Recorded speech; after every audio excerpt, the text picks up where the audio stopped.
See, the usual gang of misfits and dope addicts are here. Oh, that was so nice. He should have had the camera on Bill during that. He was doing his Geggy Ta dance. I have a Geggy Ta dance, and I haven't done it for years because I haven't heard Geggy Ta. Played that song because we couldn't find any other car-related I song requested that was- Motor Crash is the song I requested. Say, Tina, I hear you were in a car crash. I was in a fiery car crash Well, over the weekend. We can't talk about that today. We're too busy. We have no We'll move room on. on the schedule for fiery car crash. No, we got cookies to deal with and Golden Globes, so that's what we'll do. Fiery car crash. Okay, good. So, zip it. Zip. But, of course, didn't have sugar cubes. Oh, Motor yeah. crash. It's motor crash. It's That's sugar Motor cubes, crash, right? Yeah. Didn't have Bjork- motor Bjork. crashing. Bjork, yeah. And, But we have Geggy Ta. but I got that. That's So- great. I love that. I love that song. All I want to do is that song is not what happened to me No, this weekend. because that's a pleasant. Isn't that nice? You let me change lanes. Well, I And think it's kind of nice you were in a fiery car crash. it was It's not. exciting. Kerry came in this morning. He said, I didn't think you were here. I didn't see your car. I said, well, I was in a fiery car crash. Zip it! Listen, if I can't talk about lava today, you can't talk about some damn car crash, okay? I was in the fiery pits of lava over the weekend. We apparently, Bill and I have stories that we'll have to tell you. My lava experience is actually a two-part story. Really? Because I had to leave lava. You had to leaving lava? I had to leave and drive through the blizzard on the Malad Pass. Stop. You're talking about Oh, it. that's right. Zip it. Zip Tomorrow. it. Zip it. So and now we can't talk about anything else. We got to Well, tell we people got- to check in. We got check-ins. Yes, please be a part of the least popular feature that's ever been done on this show. From day one until today, in the 38 years we have been broadcasting. What is it? 50? 26, Oh, 27. something. Okay. Anyway, this is the worst thing we've ever done, and we're going to just stick with it because we believe that we can turn straw into gold. Because I'm the Rumpelstiltskin of morning radio. Oh, that works. Yeah, you see? That's perfect. So call to check in,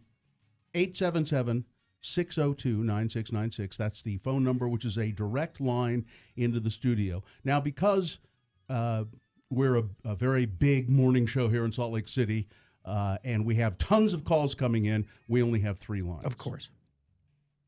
I think we'd get a lot more phone calls if we had more lines. Well, are there any coming in right now? No. At 877-602-9696? No. Is there a prize for them if they call No. to check in? The prize is getting to be on the radio. You call and you tell us what you're going to do today.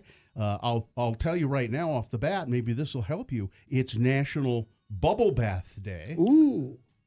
Wouldn't that be nice? Yes. As if I had known ahead of time, I would have arranged a great radio stunt and had a bubble bath set up here. In here. In the studio. You know, You know, like radio stations, big radio stations do. they would do that. Yeah, they would. Or, Gina, it's also, this is for you, Yeah. National Mail Watchers Day, and that's M-A-L-E, not like old ladies who go out and look at the mailbox and wait for the mail. I'm supposed to watch male If you people? like, it's your day. If you want to watch men, it's your day to do it Okay. with no No one can repercussions. stop me? No. There really should be a Mail Watchers Day, M-A-I-L. There really should be. Well, yeah. Peeking out of the blinds.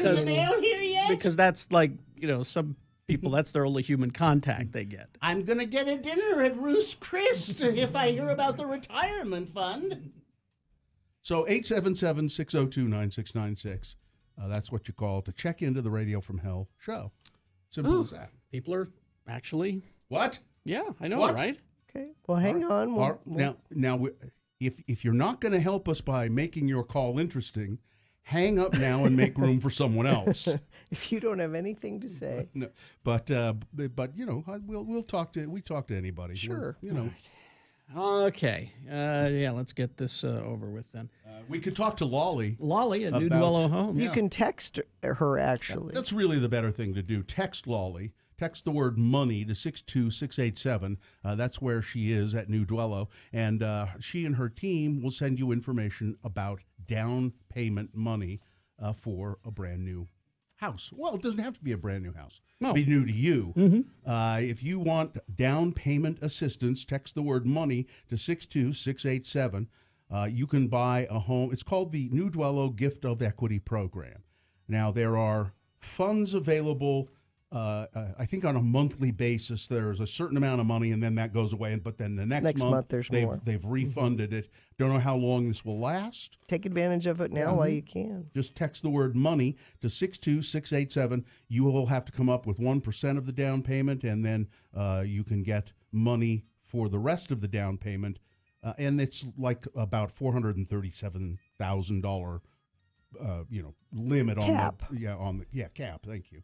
So text the word money to 62687. The Sundance Film Festival is returning to Utah January 18th through the 28th with screenings in Park City, Salt Lake City, and the Sundance Mountain Resort.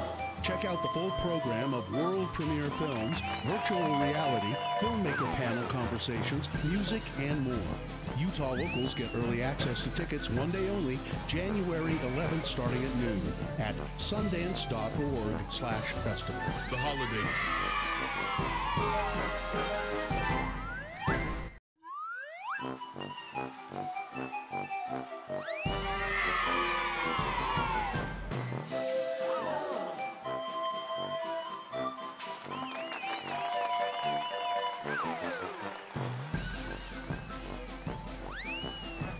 Somebody sent a picture, tweeted a picture of. I was talking earlier about my strange gum obsession when I was a little kid, and I liked to get under the tables at restaurants, and I would take gum from under the table, already chewed gum, and I would chew it. And I also liked the way the gum looked underneath the table, the restaurant table. It was pretty. It was kind of like a abstract art. And somebody sent a picture, Kara Jane Prower sent this picture of this gum wall. I've seen the gum wall. Well, and I was going to say, why didn't you bring this up? Because I remember you talking about this. It's in Portland. Like a whole alleyway that's just covered in gum. Yeah. It just that I don't know how it started. Didn't occur to you to bring that up when we were talking about it before. No, I forgot about it until she. Is this the one? Is this it? Yeah. Yeah. And it's not. It is like an entire alleyway. It's cool looking. Yeah. You would love it. You Yeah. should make a pilgrimage. So this shows you why I thought that looked so cool when I was a kid. I have an idea. Yeah. We get a picture frame, no picture, and we set it up somewhere, and every morning you put your gum there. Well, it's just the same kind of gum all the time. Then there's the challenge. You'll have to switch oh up no, gums. I'm sorry, it's Seattle. It's not Seattle. Portland. Is it Seattle? It's Seattle. Okay. Let's maybe we should have a gum. I think this is a good idea. Let's have a gum picture frame in here and invite guests when they come here if they're chewing gum, or let's just say anytime Richie invites a guest to come to the studio, say, and we'd like you to be chewing gum to add to our gum frame. Yeah. And we'll make a gum piece of gum art. Yeah, but then are you going to be tempted to? No, I'm over that. I'm over that obsession where He won't try to pull the gum off and eat it. No. But I think it'd be nice to have a piece of gum art. What color of gum is this? Not even aware. It's blue. Okay. So my contributions would be blue. Well, does it stay blue after you're done chewing it? Yeah. Okay. What kind of gum is it? Orbit? You like the Orbit. That 5 gum? Oh, 5. No, I only bought Orbit because it was at Costco. Yeah, that's and why. And now they carry the 5 gum. I chew the Orbit that I get it at Costco. And this is cobalt flavored. I have no Wow. idea what that is. What does the cobalt taste like? Minty. See, there's the gum I was chewing That's earlier. It's kind of green, but pale, not really. pale green. Yeah. Pale green. Smells so good. All right, there you go. Gum fetishist. So is there some? Well, you're kind of handy, Carrie. Maybe you could make the frame. I'm busy. Carrie's redoing his house. I'm busy with the basement thing.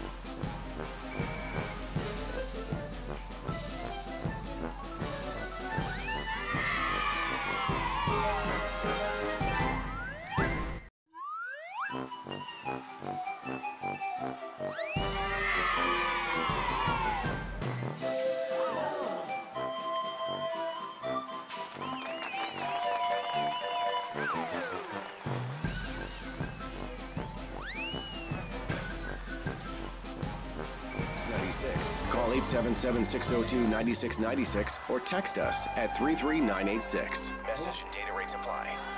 I like a woman who will stick with her love of pork. Mm-hmm. I like that.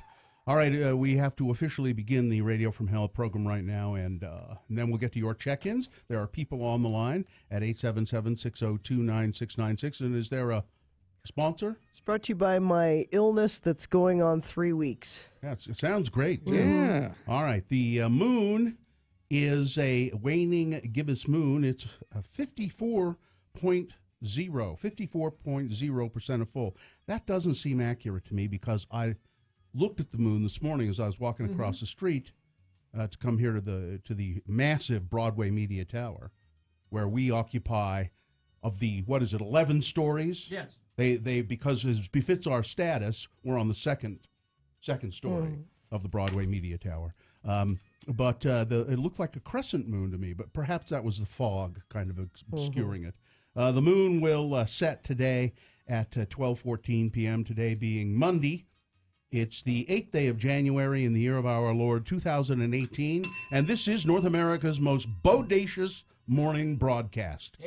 It's the Radio from Hell show, coming to you from high atop the second story of the massive 12 or 11-story Broadway Media Tower.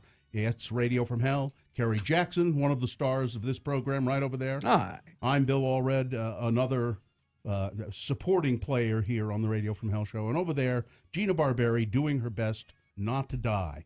Trying not to die. In either a car crash or of illness. Can't talk about the car crash today. Zip it. Richard Thomas Stedman is the producer of the Radio from Hell show and also Lady in Waiting to the Throne. Dylan Allred is producing video. You can see video of us live in the studio and other pictures and videos at x96.com/live. And Festus is helping out with the program today in support. So, there we go. All right. Let's see. Check-ins? Yeah. Checking in. Let's start with, this is Nicole. Hello, Nicole. Hi, Nicole. Good morning. Happy Bubble Bath Day. I'm just driving home from a night shift. A night shift of what? I work at a hotel. We had like 20 flights cancel, and I got yelled at for it this morning. Because clearly it was your fault. It's your fault that it's foggy at the Salt Lake Airport. And so a customer yelled at you? Yeah, I don't know. There was just a bunch of cranky people at like 3 a.m. Yeah. What do you do at the hotel overnight, Nicole? I just check in the rest of the people who just need to check in, and I get yelled at over pillows and remotes. So. Pillows and remotes. Where's my remote? It doesn't work. Well, you know what I hate? I hate those remotes that are they're supposed to be hygienic or something, and what are they made? They're made of cart. They don't work. Yeah, they just don't work. They're disposable or something, right? And yeah, they don't work. And they just don't work worth a damn. They're awful. No, they don't. And are they supposed to be disposable? Is that the idea? Basically, I don't know. I think they're recycled. Yeah, recycled. They recycle them. Yeah.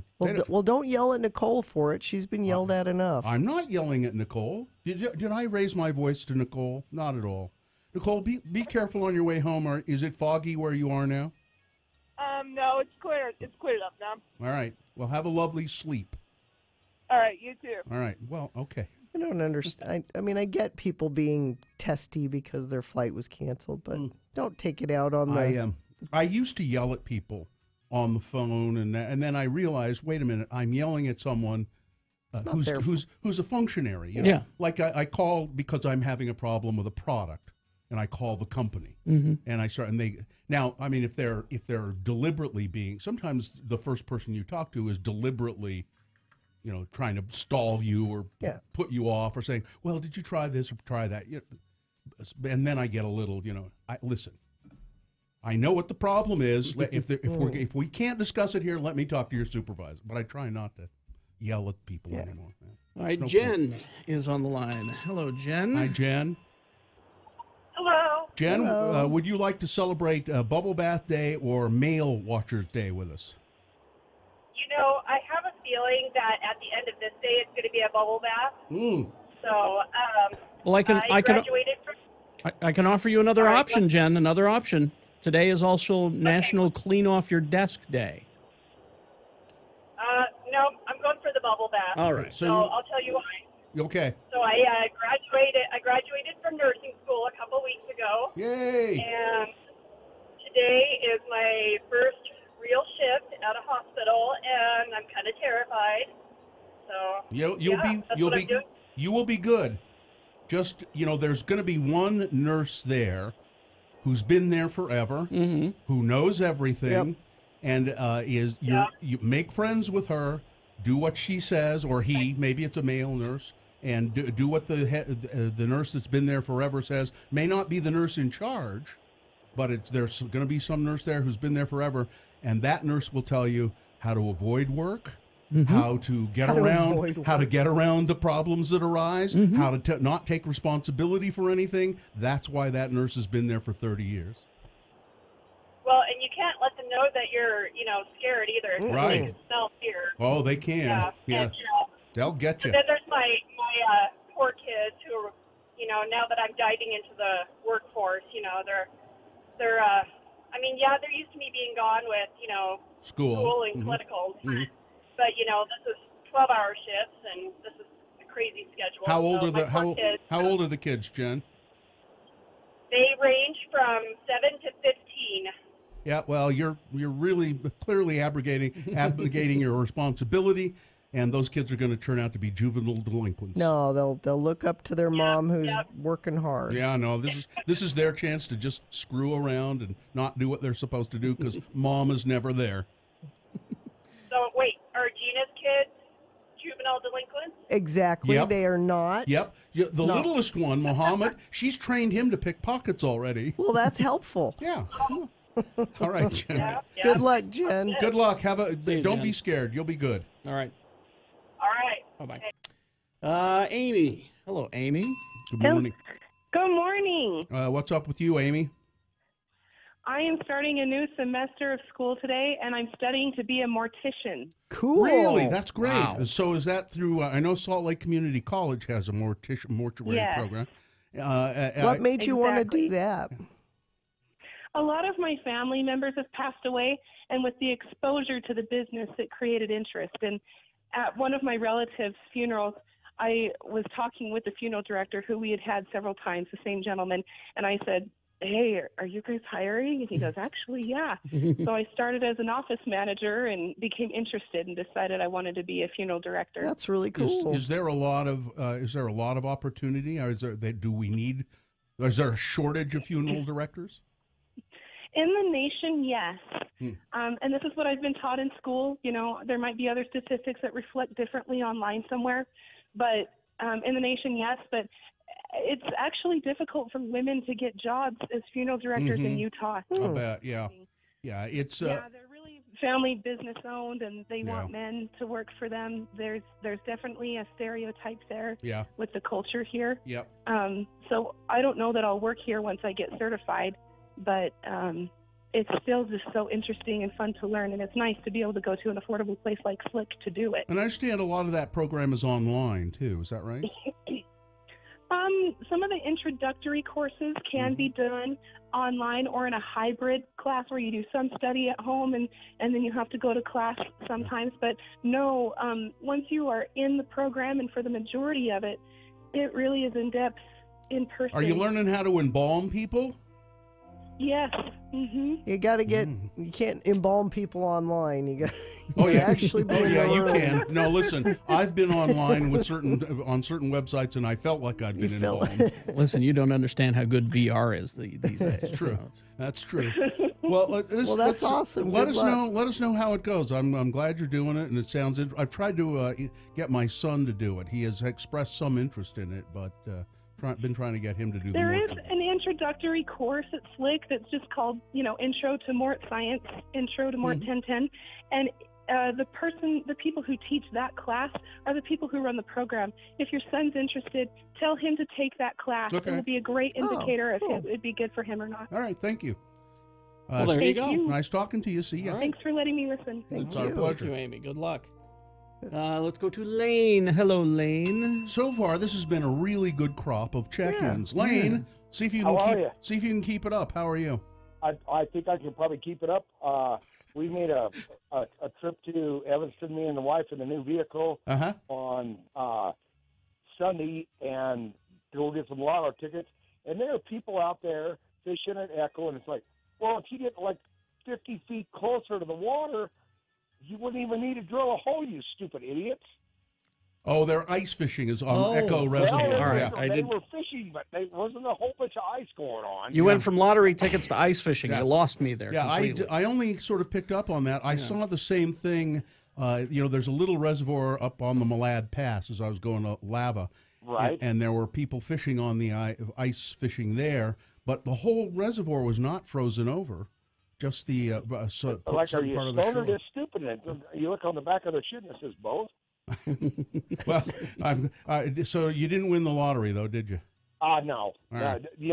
I'm just a no-namer, just like everybody else, Bill. But you know what? One thing I wanted to call in, when Kerry and he was on Cooking with Chef Brian, and two of his buddies, I can't remember, Shannon and somebody else. Probably Jimmy or Jay. Yeah. And you know what? What? No, it was you. And you know what? What? You guys need to do that again. Okay. I love Chef Brian. I mean, he's so into it. He is.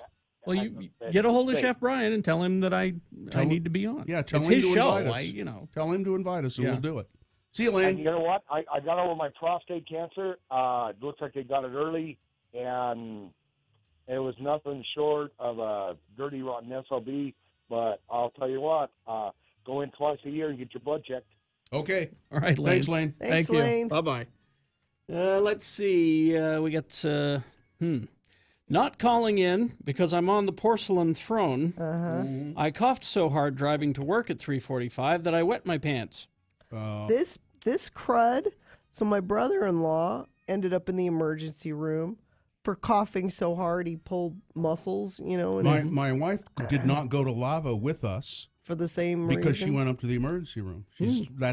That's twice she's been up there because of this respiratory. I've had it for 3 weeks. I've been on an antibiotic, didn't do anything. We're clearing up the air here, though. We are clearing up the air here in I Utah. can tell. Sarah in St. Cloud, Minnesota checking in. Laura, the Alzheimer's lady, hitting the road to start planning for the 2018 season of the Walk to End Alzheimer's in Provo, Logan, Ogden, and St. George. Tim the Tree Guy checking in. Chris the Drunk checking in. Sounds like a show. Yeah.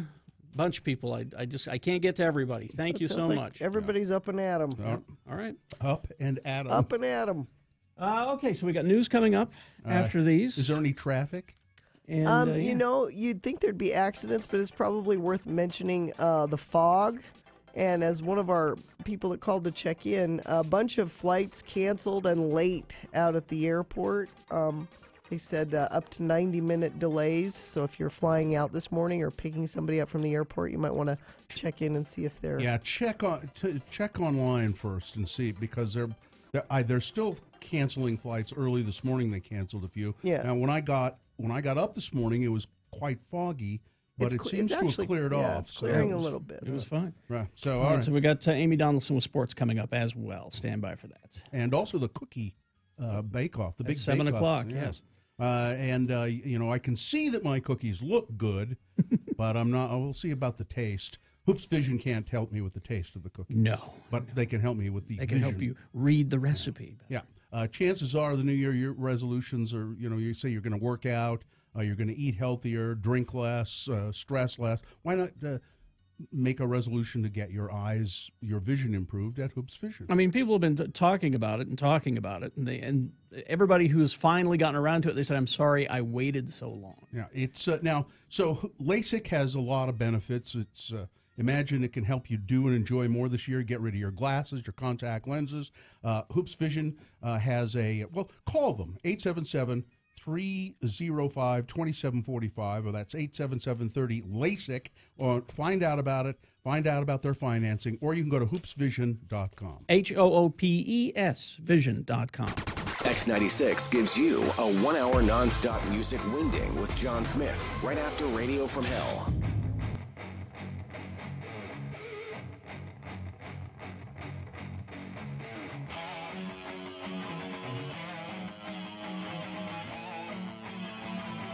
All right, we're going to wrap things up with ask a CG artist here real quick. I'm going to put you on the spot. You say you had a friend who's worked on the Thor movie. He is, by the way, John Patrick Rooney, who is a CG artist, works out of L.A., but here to visit family. Yep. And your friend did the animation of the Destroyer. More so modeling and texturing, not the animation. The animation of it. But he helped build the character. The Destroyer is exactly. like this In giant... what movie is In Thor. Oh. He's like this giant killer robot Just coming out this summer. that destroys a town. He also did, it's my roommate, and he did the hammer for Thor that you see at the end of Iron Man and this one as well. Do you guys have girlfriends? Sometimes. Listen, with all the dough they're pulling down... No, I asked because, they or are boyfriends. Or boyfriends. No, I no don't, boyfriends. Listen, they're on the computer You all take a day. girl. You take a girl to Iron Man 2, and you say, "Wait till the end. Wait till the end." And when that hammer shows up, you say, "I did that." You're in. No, I'm not saying. I'm saying it sounds like they are chained to a computer a lot of the time. I have to say, I've had one relationship go south because I was working. That's all I'm insane saying. hours. It was a good Ogden girl too, living in L.A. A good Ogden girl? Good. I know. There's no such thing. In a good in a bad way. Yeah, right. In a Bad way. in a good Bad way. in a good way. That's Ogden. Good Ogden girl. I know. Let's see. Quick software question from Nick. Let's see. Go ahead, Nick. Thanks for letting me listen. Yeah. Maya, I guess, is the standard. How does 3D Max compare? 3D Max is a standard for a lot of things, a lot of car commercials and things like that, and video games use 3D Max, but more and more Maya is becoming more of a standard. I hate modeling in 3D Max. It drives me nuts. Now, you were saying that if I were just to buy the Maya program, it was how much again? I'm not sure, but it's like over 1,000. Over 1,000? Almost 1,000. 4,000. Yeah. Almost what? 4,000. Almost 4,000. Well, 3,999. That's almost close. Yeah. Almost. It sounds to me like if this is what you're gonna do, it might be worth it to invest in that. Yeah. All right. You can use those programs if you go to a school. They have them available. This is true, and I know even up at the U they have those programs available, and it's all part of your fees. So. Here's a question. Without getting too political, how is your health insurance as an independent contractor? It's a bottle of Advil. Somebody wants to know, where's my holodeck? Yeah, that was my next question. Where's my damn holodeck? Yeah, I'm working on it. So, all right. Any requests? And here's the final question, which I think is the best one. This is: do you have to be good at math? You have a website where they can see your demo? I have my demo reel on Vimeo, but it's just. It's Radio from Hell with Carrie, Bill, and Gina on X96. Not enough time. Nope. Big boy news and opinioendo. Sports with Amy Donaldson coming up in a moment, but news right now. And the great Radio from Hell Bake Off coming up. Yes. It's the great Radio from Hell baking show. We Gina and I each made cookies based on Paulette's recipe. This is such an edgy radio show. It is doing a bake off. Cookies. Yes. Well, we know what people like. Yep. They like cookies. Yep. Big boy news now, brought to you by Squatters and X96 presents Lights, Camera, Brunch, Sunday, January 21st, 11 a.m. to 1:30 p.m. at Squatters Pub Brewery, 147 West Broadway. Join Bill, Gina, and special guests Trent Harris and actor Jay Whitaker as we eat, drink, and discuss the latest indie films in our Not Safe for Radio podcast. Cost is $15, and there will be prizes given away, and Radio from Hell Red as Hell Ale on tap. Tap. Special just for this event. For this event only. Space is limited. Reserve your spot today at x96.com. People, I had a couple of requests, and I'll talk to Trent Harris about this. Somebody said, a couple of people said, will he bring in some of his movies that we could buy? He has I bet a he bunch would. of DVDs of various of his movies. So, yeah, maybe. I'll talk to him and see if we can. I guess that's okay to do, right? Yeah, why not? I don't know. Yeah. All right, here we go. News. I don't know where to start exactly. Let me talk to you about. I'm just sort of disorganized here. It's. You gonna blame lava? No, I'm just blaming just not quite enough time to prepare during the The commercial fog. break. Blame the fog. I'll blame the fog because we can certainly blame the mess at the Salt Lake Airport. Yeah, on if you're fog. traveling today or picking up somebody at the airport, make sure you check flights because there's some that have been canceled or delayed. And they canceled. Let's see. The National Weather Service says there is a dense fog advisory, and it's supposed to continue today. Now, downtown and kind of in this metro area here, it's been pretty clear since about 5 o'clock this morning. But out there, it might be bad still. Yeah, affected locations along the Wasatch Front include Salt Lake, Tooele. Dense fog will impact I-15 in Salt Lake, Davis, Weber, Box Elder counties, it says. Interstate 80 out to the Great Salt Lake Desert, the Legacy Parkway, all of those should be experiencing fog or have experienced fog this morning. The fog affected the International Airport. 23 inbound flights were diverted to Provo and to St. George. Wow. Which what a pain in the ass for people on those flights, because you know what has to happen. Then they get buses and put them on buses and bring them up to Salt Lake. That's horrible. In addition, 30 outbound and 25 inbound Sunday evening and Monday morning flights. So flights this morning were canceled. Delays at the airport were averaging in excess of 90 minutes on Sunday. So passengers ought to check with their airline for potential impacts. And that means things will, even if the fog goes away, things will be a mess for a day or so as they kind of resort everything. Speaking of traveling, it was no pants. It was no pants day in New York on the subway. The hell? They do this at once a year. Oh, like actually, there's if you go to x96.com/live, there's people with no pants. People ride the subway in New York in their underwear. I would never do that. Why? Well, not only not wanting to be in my underwear, but I wouldn't sit on the subway. It was very, very cold, in New York on no pants subway ride day. The turnout is definitely down this year, said L.J. Garrity, who traveled to New York for 14 straight years now. He's gone to take part in the internationally celebrated pantsless excursion. The 36-year-old from Boston was bundled up in heavy layers to combat the 17-degree temperatures, with the exception of ruffled gray panties and his bare thighs. Yes, Richard, have you know something about this? They do it here locally too. The 19th of January is the day. I've done it before. Yeah, on track. No Pants Tracks Day. Why do we do this? There's a group called Improv Everywhere who, if you've ever seen... Carrie, your favorite. Yeah. If you've ever seen the Frozen in Times Square, they meet up, they do different kind of improv things. It's sort of stemmed off from that group, and so they just do it to be out of the social norm. 4,000 people 4,000 people probably did it in New York this year. Yeah. I don't know. Just, it becomes a tradition, some sort of odd tradition. Stupid. Well, it is kind of stupid, yeah.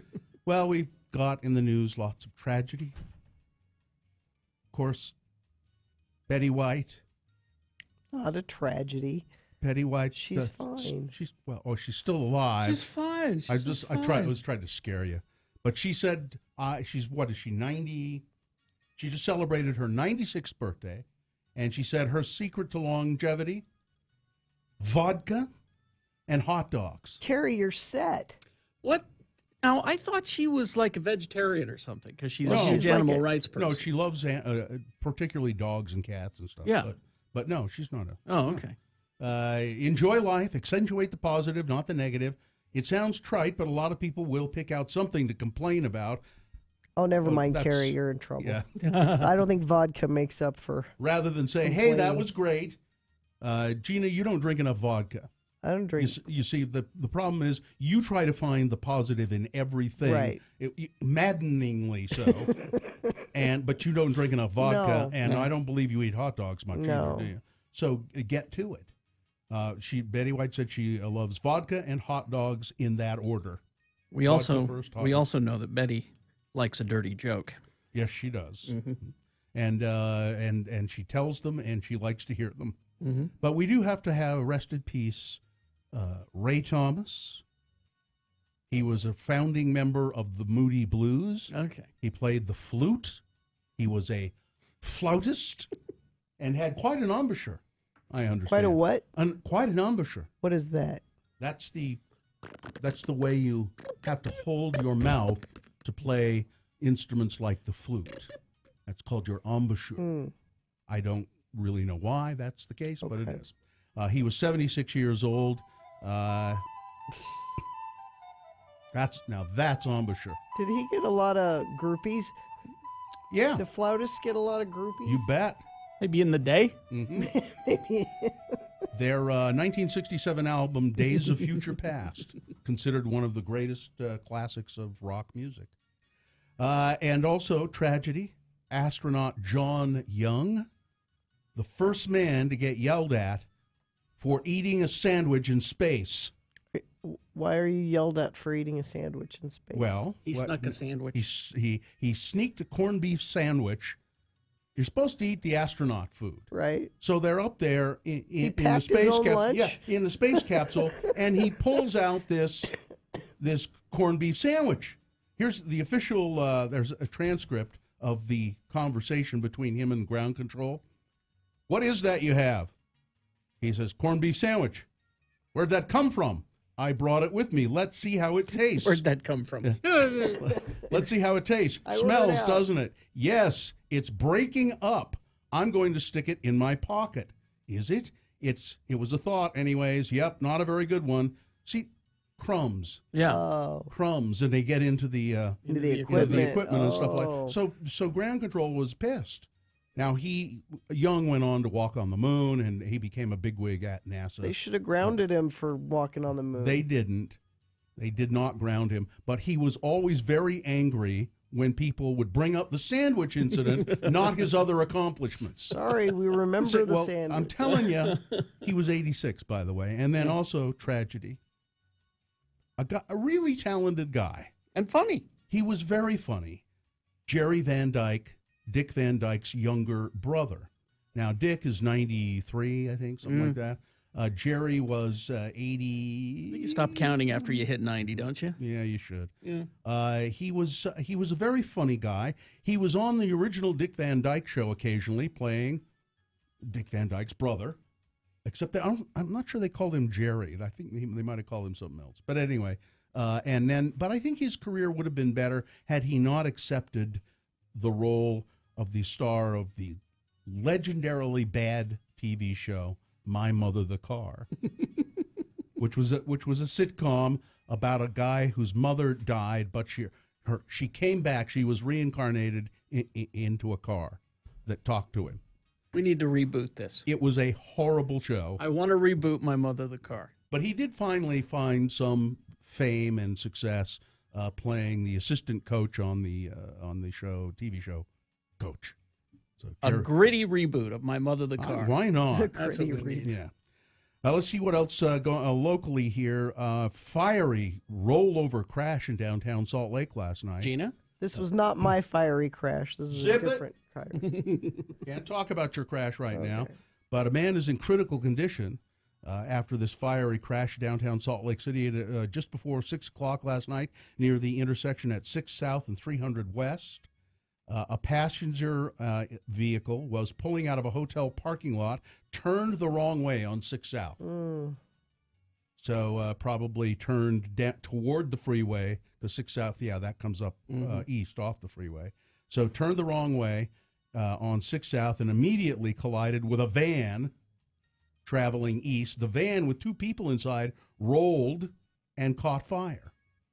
Now, the van's passengers were shaken, but no injuries. Even though the van rolled and it was on fire, they got out. They were pretty much okay. But the driver of the passenger car, critically injured, had to be transported to the hospital. And 6 South was closed for about 90 minutes while they cleaned all of that up. The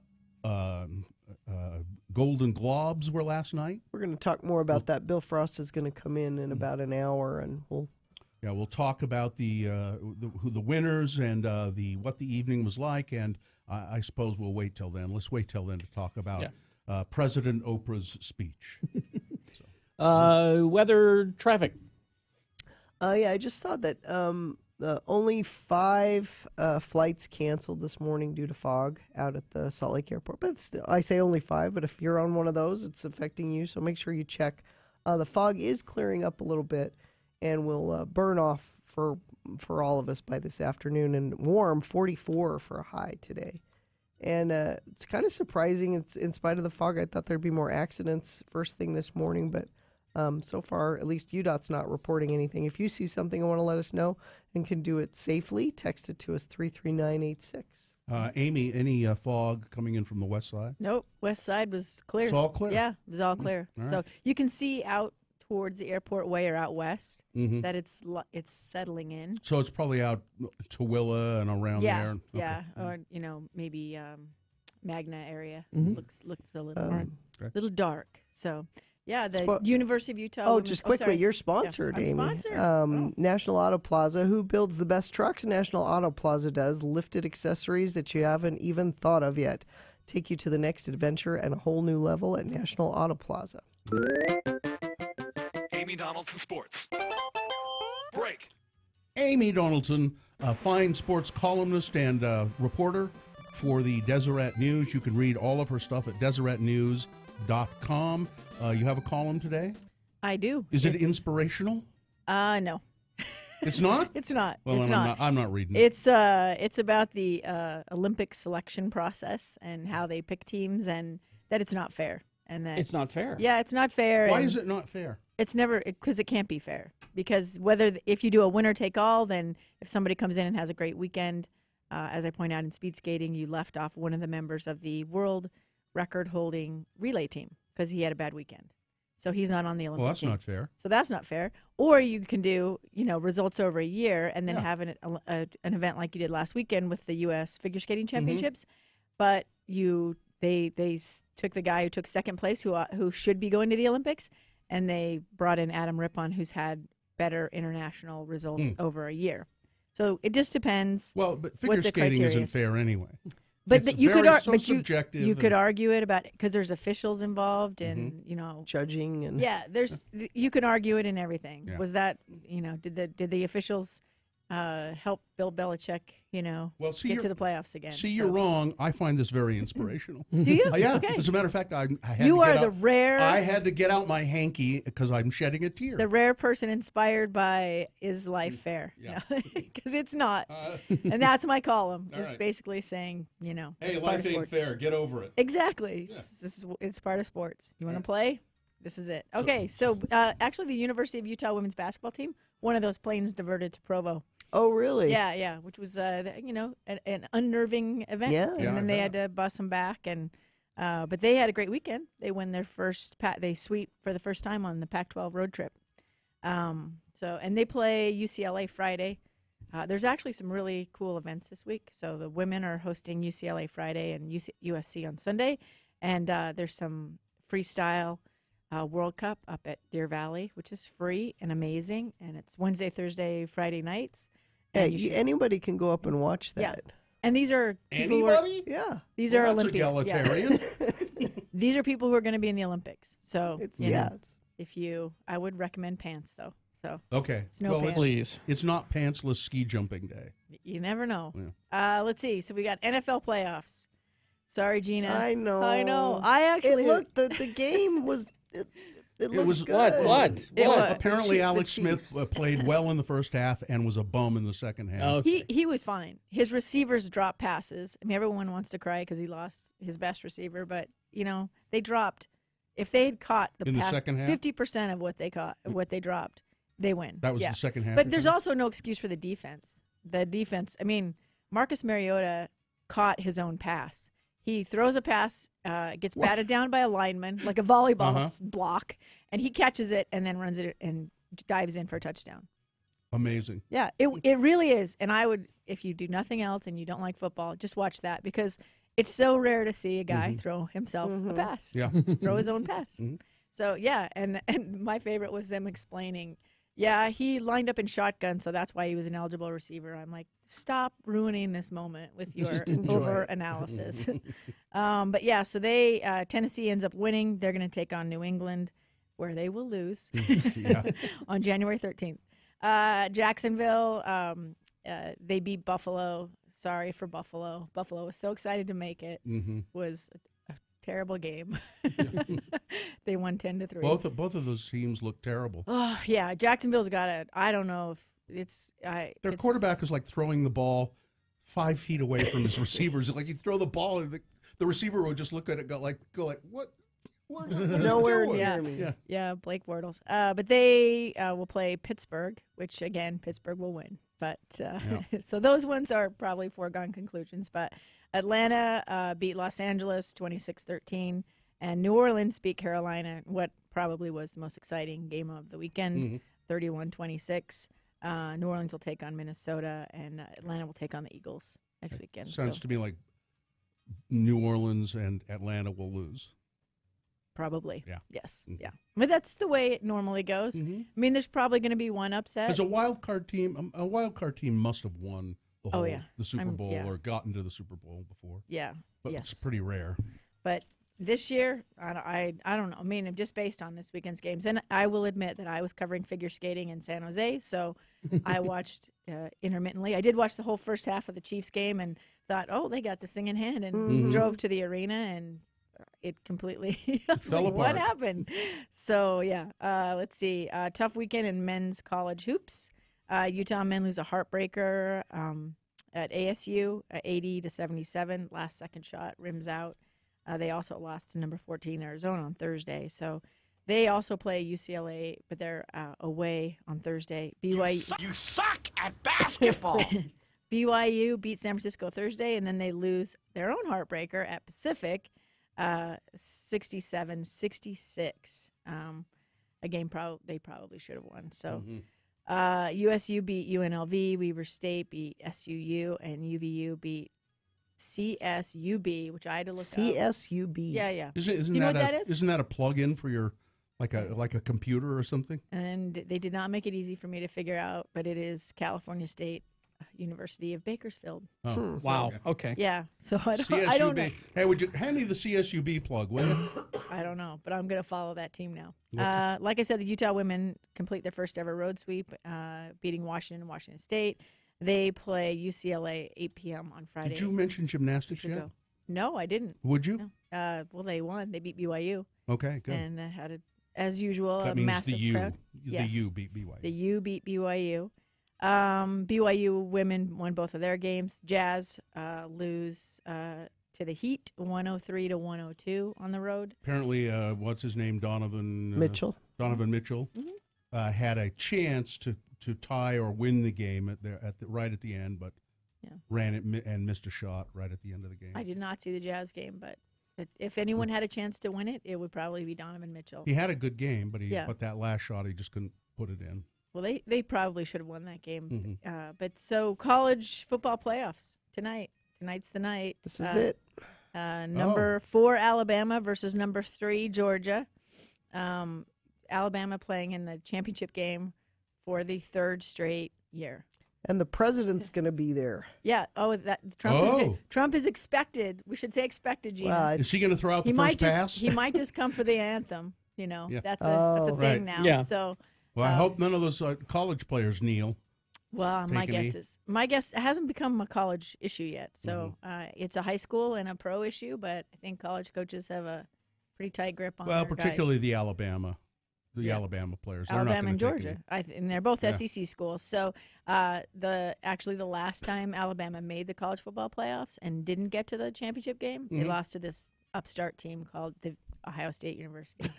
I have to mention, I'll be in trouble. Yeah. I'll be in trouble if I don't mention go home. A ragtag team.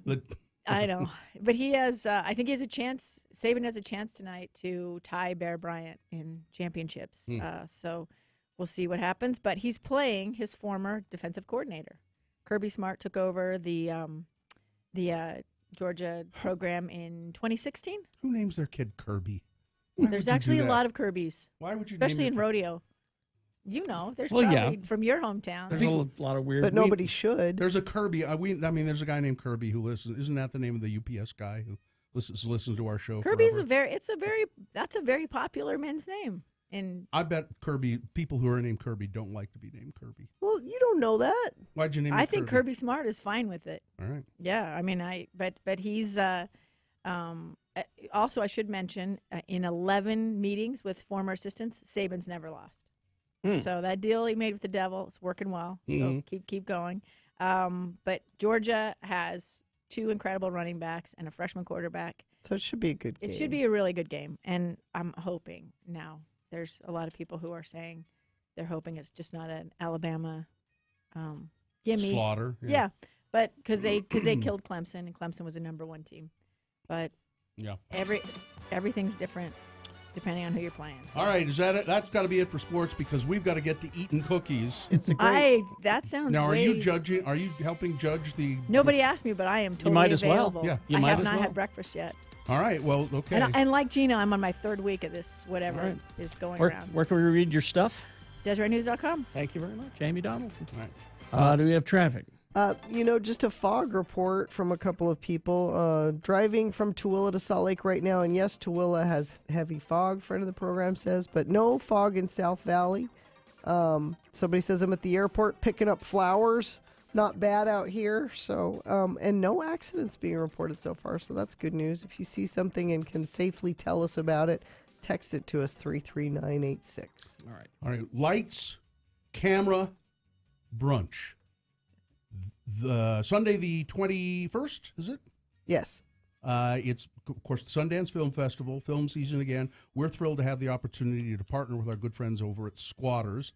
We're going to cover the 2018 Sundance Film Festival and have a brunch over there to celebrate, and Not Safe for Work podcast recording as well. Now you go to x96.com. There's a rotating banner there. You click on that, and that's how you register. So limited spaces available. It's $15, and with that $15, you're going to get food. Mm-hmm. And Red as Hell Ale. Well, that's not included with the $15. Oh, you have to pay a little extra for that. But you get the keepsake mug or glass. And photo opportunities, and we're recording a podcast. And we'll raffle off prizes, including tickets to the Sundance Film Festival. So party with us on the red carpet.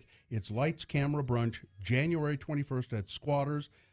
You can bring kids. It's an all-ages event if you want to do that. But we would warn you that it is a Not Safe for Work podcast that we'll record there. So don't bring kids. I mean, it says here an all-ages event. Well, yes, but that means if you're like 20, come. Well, maybe, telling people if you're 20 to, but don't bring your kids. Maybe you could come, and then when the podcast starts, you take your little kids away. Kids ruin brunch anyway. That's true.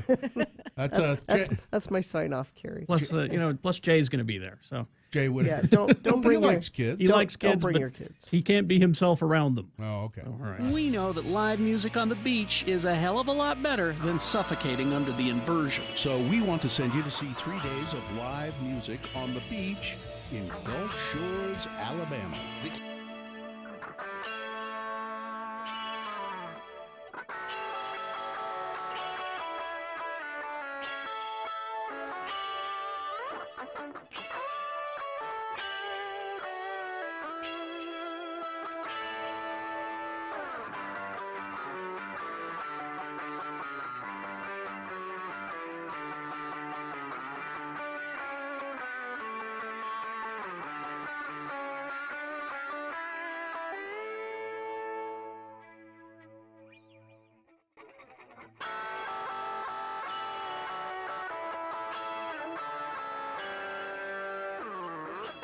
I had a bizarre experience yesterday. What?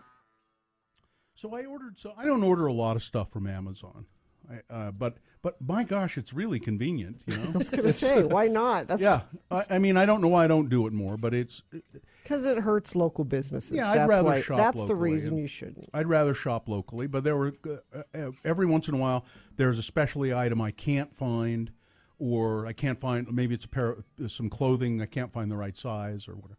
So anyway, I ordered this item. It doesn't matter what it was from Amazon.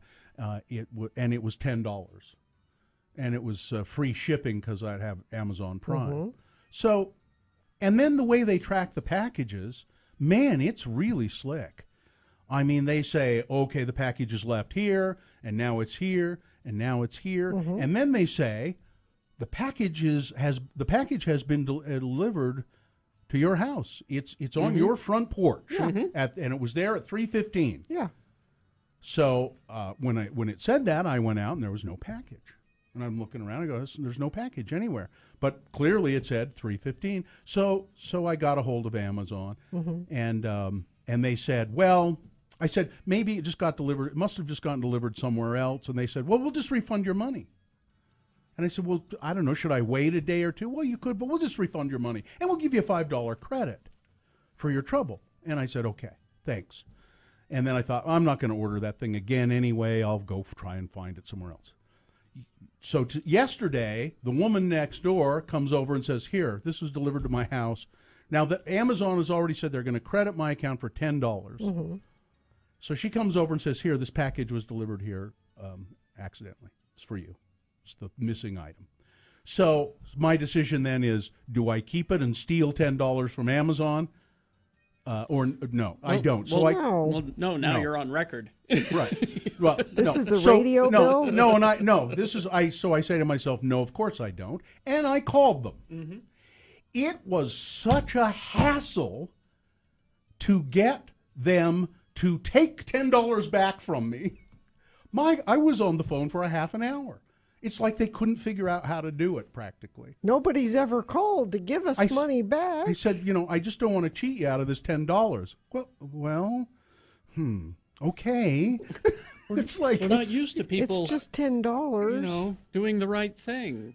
I mean, I was on hold for 20 minutes while this woman tried to figure out how to. She wasn't quite. So either she was inept or it just doesn't happen. I don't know. But what a hassle to get to give them back their $10. And I hope I still get my $5 credit. I'm sure you will. I hope.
All right. Fortunately, no knives were involved in making these cookies, at least on my end. Well, there should have been. How'd you cut the caramels in half? Scissors. Oh. Scissors are just two knives. It's the great Radio from Hell Bake Off. Do we have a theme song? This all started with. You can find a song about baking. Well, that's good. So this all started when Gina attempted to make cookies based on a recipe from our good friend Paulette. We should have Paulette. I'm surprised she hasn't called in. Well, she can't because the lines are busy. Yeah. There we go. Somebody I know she's listening. Yes. Paulette lives in New York, and she does a blog called Polly Cooks and Eats, and she also is often a judge on the Food Network on baking shows. She was just on Worst Chefs in America. And Bobby Flay and all of that. Sugar Dome. So So Gina attempted to make these cookies that Paulette had posted on her blog. What are they called exactly? I mean, they don't have they're just called gooey caramel chocolate chip cookies. Yeah. And I tried to make them over Christmas, and I doubled the recipe, and that was a bad idea, and they just came out all wrong, and I wanted a chance to make them again. And Bill said, well, I bet I can make them better than you can. Well, so Gina's had one shot at it, and this is her second attempt. This was my first attempt. And I will only say that in my defense... here come the excuses. Now, I ate one. I tried one, and it was good. But I would say in my defense, A, it was my first attempt, and B, I don't have a mixer. My mixer is broken. But Paulette said that she said I could do it by hand. Mixer is not required. But boy, was it hard, because you have to get you have to put all this sugar in the butter and then get it until it's smooth, and then you start adding flour and chocolate chips, mixing it into that, and doing it by hand was just. If you're curious about this recipe, I posted it on my Facebook page and Twitter. Or you can go to Paulette's website. Polly Cooks and Eats. Polly Cooks and Eats. Now, what's the prize? No prize. Just bragging rights, I guess. Right. Just bragging rights. What do you want? Okay. That should be a prize. I'll give you a week of free newspapers. All right, there you go. Free newspapers. A week of free newspapers. All right, so we have both cookies here that Bill and Gina made, and they look different. Yeah, I'll say. They look quite different. And so what we have, we're going to have a blind taste test. None of the three of us, Amy Donaldson, Carrie Jackson, or myself, know who's made which cookies. Okay. So I'm going to go ahead right now, and I'm going to pass out a cookie to each of us. Are there points for visually appealing? Presentation. Strictly taste. It's strictly taste. Okay. So are you all going to try the same cookie first, and then? Yeah. So let's try this thinner cookie first. All right. Okay. You can see the caramel in there. You can see the chocolate chips. And I say based on appearance, I like this one because it has more stuff in it. Oh. Less I agree. Fluff. Okay. More stuff. Visually, this one is fluff. All right, that's pretty good. It's chewy. I like a chewy cookie. That's part of the recipe. Is it's supposed to be chewy. Okay. Oh, right. Paulette says the prize will be dinner with me. You're welcome. Oh, okay. Next time Paulette's in town. She's I want to go to dinner with Paulette just to. It's fun. I've done it.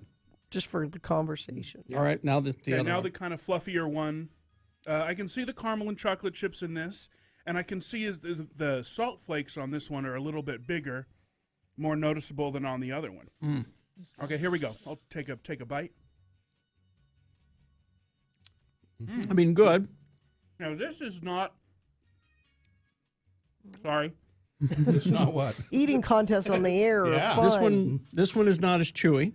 Right, you'd think the fatter one would be chewier, but it wasn't. And it's a little harder. It's it's crunchy. Yeah. So that might just be a preference. Do you prefer a chewier cookie? Yeah, I'd have to say, but yeah, this I would have to go with this one. This is more like a cookie. This is more like candy, which I prefer. I'm going to have to go with number one as well. The skinnier one. I win! No, you don't. Whose were these? Yes, I do. No, you don't. Those are mine. These are Gina's. Those are mine. These are Gina's. Those are yours. These are mine? Yeah. You're bigger and fluffier. Sorry, buddy. I thought those were mine. Sorry. You're bigger and fluffier. I win. Good job, Gina. Was it unanimous? Basically unanimous. The winner of the Great Bake Off 2018. Bad, this is what I'm eating. I thought those were mine. Pow. Gina Barberi. Now, Bill, I'm wondering, did you do the Plugra butter? Yeah. So you did the butter? What? Now, see, I like mine better. Of course you do. No, that's hers. Oh, this is yours. Again, I thought it is better. Yeah. Yeah, it is better. But I do think if you're a person who likes cookie or bread, this is better because it's not. This is all chocolate and crunchy. Gina's are much sweeter. That may be it may be the mixer. I mean, it may be as simple as that. I also did not have time to. You're supposed to put the dough in the refrigerator. Oh, you didn't refrigerate. Well, I did. Oh.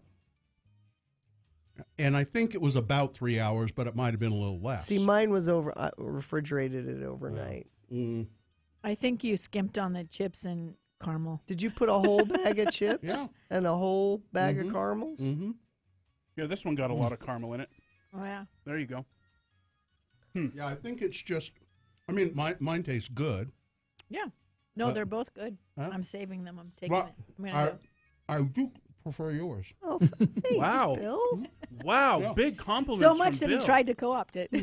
No, this one's mine. I really, because when mine came out of the oven, I thought, oh, I've baked them too long. They're kind of flat. But not No, mine are way flatter than Yeah. yours. Based Well- on the visual alone, people are suggesting that maybe you use too much flour. I don't know. Well, I'll tell you, the Plugra butter, you'll like this. I am supposed to come to room temperature. And it takes a long time for that butter to come to room temperature. Mm-hmm. And as I was making the cookies, getting everything ready, and it still wasn't quite at room temperature, so I put the butter in my pants. So what you're glad saying? you I is, really did. What you're saying is that What do there's you mean you really did? I did. what you're saying Gina is won't be tasting this cookie. what you're saying is that there's love in this cookie. Uh-huh. All right. You put the butter in your Yeah, pants? it's wrapped up, you know. And I put it in the Amy, waistband. don't you wish you knew that before you tried? I did. I have a little reaction in my throat right now. It was all wrapped up, and I put it in the waistband of my pants because I knew it was Don't warm. tell me anymore. No more. It was warm, and waistband. it really. And All I need to know is a waistband. now I'll bet Paulette would applaud my ingenuity. Paulette, I want you to add that to the recipe. If Butter must be placed put it in your pants to pants. come to room temperature. Because I thought, I what's thought- warm enough? My body's warm enough. I'll put it. I No, thought I you didn't were put gonna it in my say armpit. No. You know, superstar. Well, I win dinner with Paulette. I There you can't go. wait. Congratulations. You have to buy. Can I come Well, too? sure. Yeah, you can come. Okay. too. I like my cookies good. I like my. Good. Thanks. I'm As a saving. matter of fact, I'm starting to like mine a little better because it's not as sweet. The fog on the west side is moving south. A friend of the program says, I live by USANA Amphitheater. When I woke up, it was quite clear, but now the fog is hanging over the Lake Airport area. We're all socked in here. From the Idaho border south to Brigham City, extremely low visibility, maybe 100 yards. Drive slow, keep a distance around the semis. Thanks, love your show. So, yeah, fog is the issue, and maybe everybody's behaving because I don't have any accidents to report yet. If you see something, let us know. 33986. All right. Boner round one coming up. Here are the boner candidates for round one. Number one, some people in the New Jersey Department of Transportation need to go back to school. Boner candidate number two, no good deed shall go unpunished. And boner candidate number three, poo flinger. Oh, all right. All that's and big boy news and opinioendo on the way. We'll be back in 2.5 minutes is all with your round one of your boners. Stand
really enjoy that and I really did, and it didn't. I mean, it was the so Plugra butter. It's all wrapped up in foil. It's one big block of butter wrapped up in foil and very tightly wrapped, and it just wasn't quite warm enough. And I thought, how can I? And I thought, I'll just put it in the waistband of my pants while I'm fixing up the ingredients here, and it worked beautifully. And it didn't contaminate it or anything. Can I tell you what I did? Yeah. Now she hasn't tried one of my butter pants cookies yet. So I same thing, wasn't quite soft enough. I just run a cycle through my dishwasher, and it was still warm in there. You stuck it on the rack of the dishwasher? Stuck it on the rack of the dishwasher. See, again, a smart idea. But not my pants. My first thought wasn't my pants. Well, that wasn't my first thought. I thought, well, microwave, no, that's too, iffy. It'll melt the butter. And I thought, what's warm? Oh, I know. So my pants are warm. I'm going to put in my mouth something that's been in Bill's pants. And he's got cats. But I owe it to him to try it. Sure. Just So break open can the I have the cookie. camera on me, Dylan? Because this is not happening again. Would you break open the cookie? I think you need to find a piece that has caramel in it. Okay. That makes it the best. All right. I'm eating a cat butter pants cookie. It's perfectly sanitized. Yours is still pretty chewy. Yeah. I don't know. I thought I baked them too long. Yeah, I like mine better too. Mine's not as sweet somehow. And I think, and I don't mean this. I think at first bite yours tastes better, but as I eat one, it's too much for me. It's too much. Yeah. You can't handle my cookies. Yeah, that's right. I can't. Yes, Dylan. One other thing to note is that, in my opinion, neither of your cookies look anywhere near like Paulette's picture she posted on Twitter. No. Not even close. No. She's a professional. All right. It's time for round one of your boner voting. 3 news stories that are examples of bad, stupid, or funny human behavior. And you will decide with your vote which of these 3 is the worst. Which one of these 3 deserves to go forward to Boner Dome for Boner Fight to possibly become Boner of the Day. If it wins here, it's got a 50-50 chance of becoming Boner of the Day. It goes up against the winner of round 2. Round 2 happens at 8:20. Boner Fight at 9:20. So we'll give you 2 candidates now, then a third after the news. Once you've heard all 3, then you'll vote. One of you lucky random Boner voters will receive... Can't buy it, gotta win it. Radio from Hell Boner t-shirt courtesy of where my car that was involved in an accident that I can't talk about right now was towed yesterday. Excel Automotive Repair. 33rd South 30th. Here's Boner candidate number 1. Some people in the New Jersey Department of Transportation need to go back to school. So you take exit 11 off of Interstate 78. You know the one in New Jersey. Oh, sure. Yeah. Everybody knows that. You know, in New Jersey. And you might be headed, because you're going to be going to a little New Jersey town called Pattonburg. Oh, yeah. That's what the sign says, Pattonburg. But if you continue, you pass under a bridge that has a road, and it says Pattonbug Road. Uh-oh. Pattonbug. There it is. You look at x96.com/live. We got a... That's what it is. Misspelled. Not Pattonburg, Pattonbug Road. The road that sounds like some sort of adorable insect is a typo labeled minus an R on both sides of the overpass. It's on both sides in Hunterdon County. The error was spotted by an eagle-eyed reader who called into the Lehigh Valley, LehighValleyLive.com. The Pattonburg Road Bridge was replaced in 2017. The New Jersey Department of Transportation did not immediately return a request for comment on Wednesday. But this is not the first time these things have happened with the New Jersey Department of Transportation.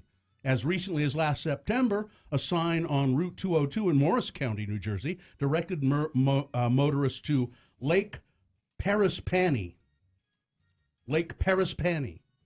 It should be Lake Parsippany. I wouldn't know how to spell Parsippany. Yeah, you could. Parsippany. Okay. You could spell it. You might leave out one of the N's, but because it's a double N at the end. But you could come closer than Parsippany. Boner candidate number 1. Some people in the New Jersey Department of Transportation need to go back to school. By the way, they keep trying to contact them and for a comment, and no one will comment. No. Yeah, We're not talking about it. I'd like to know where the mistake happened. Here's boner candidate number 2. No good deed shall go unpunished.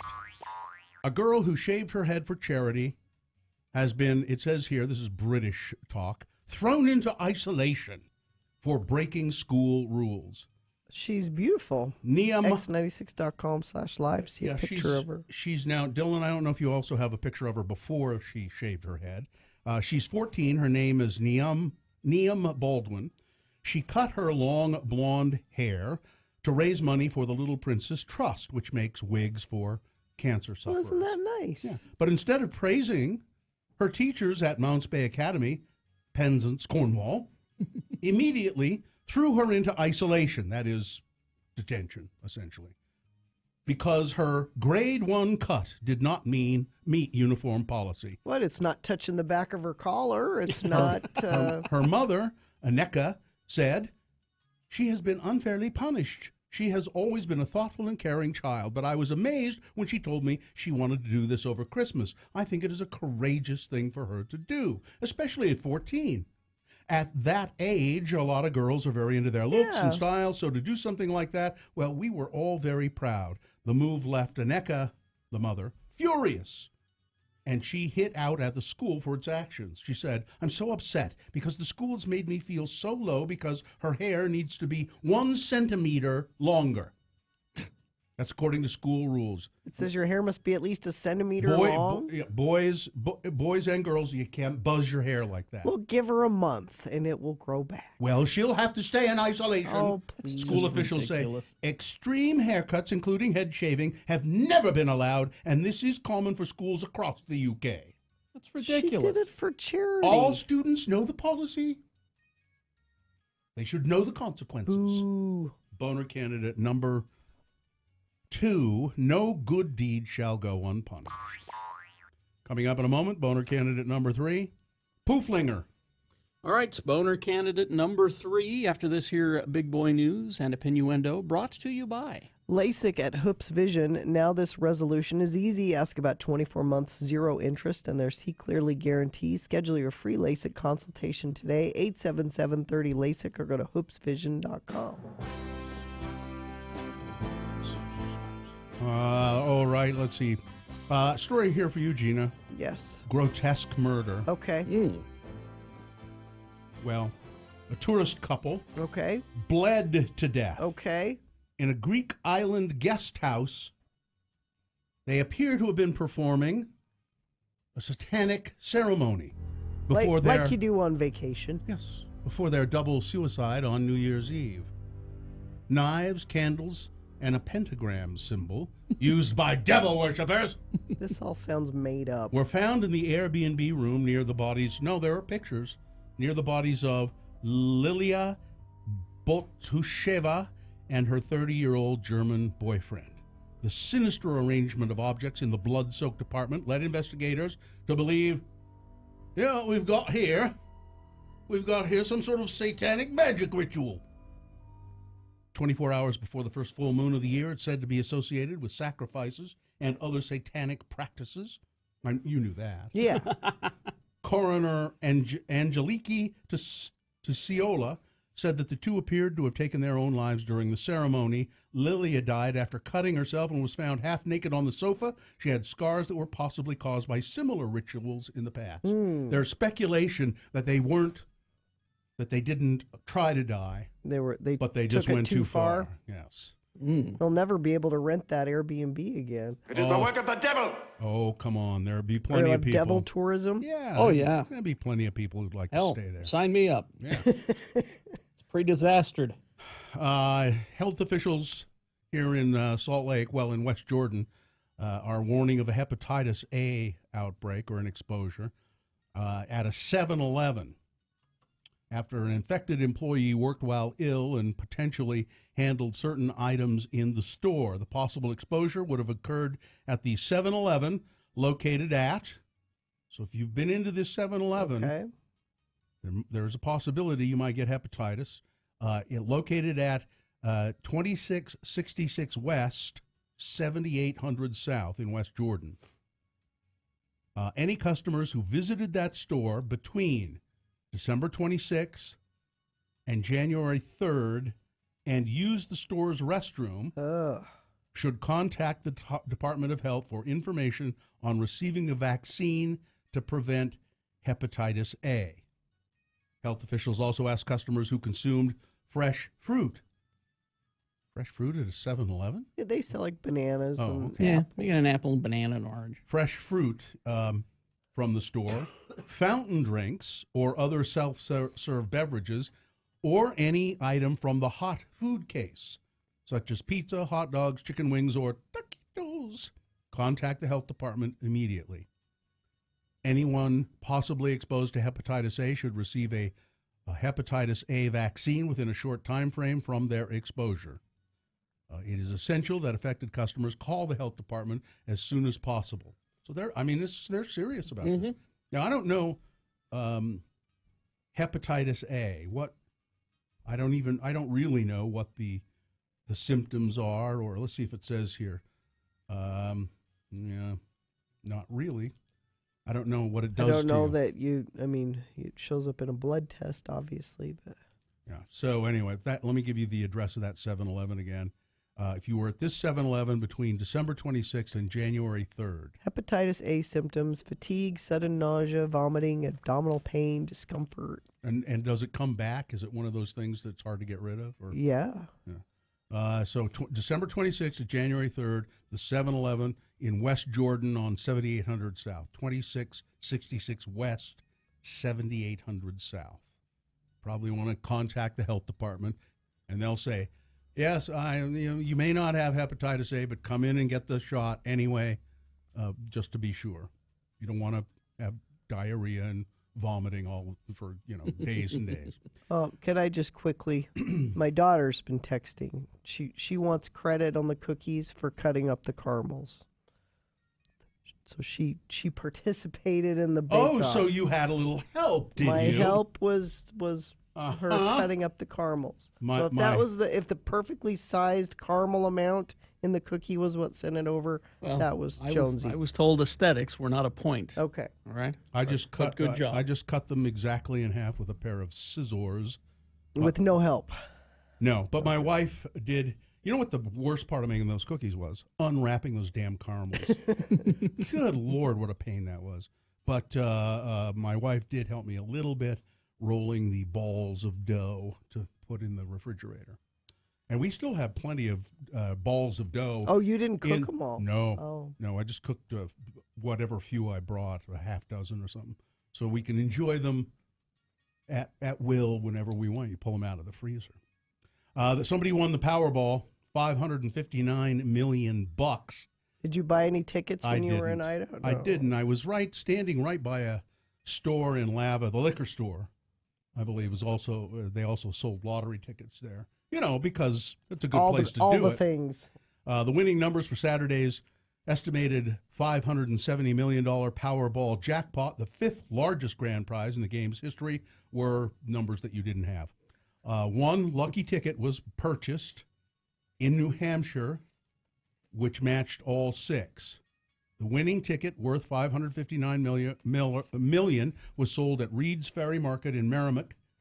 The store describes itself as a lottery retailer, tobacco store, and grocery store. Winning tickets worth $1 million each were reportedly sold in Connecticut, New Jersey, South Carolina, Texas, and Washington. The New Hampshire ticket winner has yet to come forward personally. Sure glad we don't have that. I think in New Hampshire, the law says you have to come forward. You have to publicly, and they do that for publicity. Yeah. And then people will harass you for the rest of your life. Yes, they will. A big win. There was a big win a day after the Mega Millions, worth about $450 million, was sold at a 7-Eleven in Port Richey, Florida. So that's two big lotteries. Boy, sure, we don't have that problem here. Well, and so you hear, this is a big giveaway. Think about how much money those states are making in the selling of those tickets. Oh, and but it's dirty money, Gina. The store that sells it also gets a prize, like the Florida story. The ticket that was sold there that won the Florida store, like a convenience store, gets $100,000. It's the devil's money. The devil's money. Hail Satan! Well, places like Utah that don't have the lottery, they say they do it because they don't trust people, is why. You know, they will say to care how they spend their own money. It's kind of racist and kind of and also classist, and you know, discriminating is what they're worried you're going to spend your money on lottery tickets instead of feeding your kids. You know, the poor people they say that. The poor people have the tendency to buy the lottery tickets, and they could be using that money, you know, for alcohol. for food for their children. Yeah, that's what they'll tell you. It's kind of discriminatory and classist. Yep, good thing we don't have that problem here. Only the poor play the lottery. That's what they'll tell you. A man is in custody following a series of incidents, including an attempted carjacking in South Jordan and an attempted break-in at a car dealership. And the police caught him because they tracked him following the trail of his own blood. Yeah. The search for the suspect, 41-year-old man from Ogden, began at about 6:30 after South Jordan police got a call from a man and his wife who reported that a man had just opened the passenger door of their car and tried to pull the woman out so that he could, jump in and steal it. Then, while responding to the attempted carjacking, the cops got another call from a man who said he had just been involved in an auto pedestrian accident. Hit some guy, and he says the guy jumped up and said, "I'm fine," and ran off. So this guy gets hit by another car after he attempts to hijack or carjack the first car. Police received another call, this time from someone claiming that a man covered in blood had just handed him a dog on a leash. This caller said, "This guy's covered in blood. I don't know what's going on." Well, nothing good. Police tracked the man by his blood trail from the auto pedestrian accident, which led to an electrical shed that had been broken into, located in a field behind the frontage road at the Jordan Gateway. Oh. And says we get another call about a man breaking into cars at the Volkswagen dealership. He was on a spree. My God. So I don't know how the dog came into this. Where that? Yeah, where did that? Did he have the dog with him the whole time? I don't know. And the dog was with him the whole time. But they finally got him because they found the blood trail and tracked him to the shed where he was hiding. Now they've had, of course, horrible fires in California. Yes. And this is a vicious cycle now that California knows all too well, because now with all of that stuff burned away, flooding time. Yep. So nothing to hold the soil in. The National Weather Service warned yesterday that Santa Barbara, Ventura, and Los Angeles counties, where some of the worst wildfires in the state's history started last month, should be prepared for dangerous land and water flow in the coming days as 3 to 5 inches of rain pound the region. If you live in the recent burn areas, including the Thomas Creek, La Tuna burn areas, there is a high possibility that debris flows will occur Monday night into Tuesday with highest rainfall rates are expected, or when highest rainfall rates are expected. The same concern applies to San Francisco Bay Area northern counties, which faced devastating wildfires in October, and they now face the strongest storm of the season so far up in the northern part of California. And so again, debris and flooding. It's the Golden State, isn't it? Isn't it the place where everybody wants to move? Yeah. California. It never rains in southern. What? Earthquakes. That's another. It's a wonderful place, California. All right. Weather, traffic, sports, whatever you want to do here. Yeah, actually, let's see. Looking for a great deal on a used smartphone, but don't want to meet a creepy guy in a parking lot? Bad Apple repairs, buys, and sells and trades smartphones. Unlike the guy in the parking lot, Bad Apple guarantees them 10 locations, badapplerepair.com. Apparently 17 flights have been canceled this morning due to low visibility at the Salt Lake International Airport.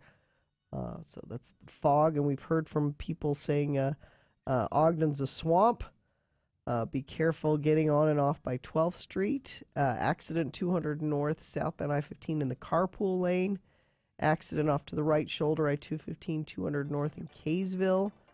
Crash northbound I-15 31st south in Salt Lake. And crash northbound I-15 30th south off to the right shoulder. So these could be fog related. Just be aware that that's bad this morning. We'll burn off later today. We'll have a high of about 44.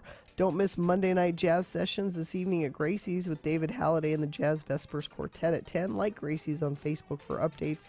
Adults only. All right, here's boner candidate number 3. Pooflinger. Could almost be a last name, couldn't it? Hi, I'm Bill Pooflinger. A naked American tourist was wrestled to the ground in an airport. Go to x96.com. Oh, he's /live. naked. You will see a naked man walking through the airport. Now, the naked part of him is sort of blurred out. Just casual as you can be. Well, he stops being casual after a while. Now, this is a British story. It was in the Mirror. And so they, instead of poo, they say it's not feces, faces. Faces. Yes. He was wrestled to the ground after reportedly overdosing on Viagra and then strolling around naked.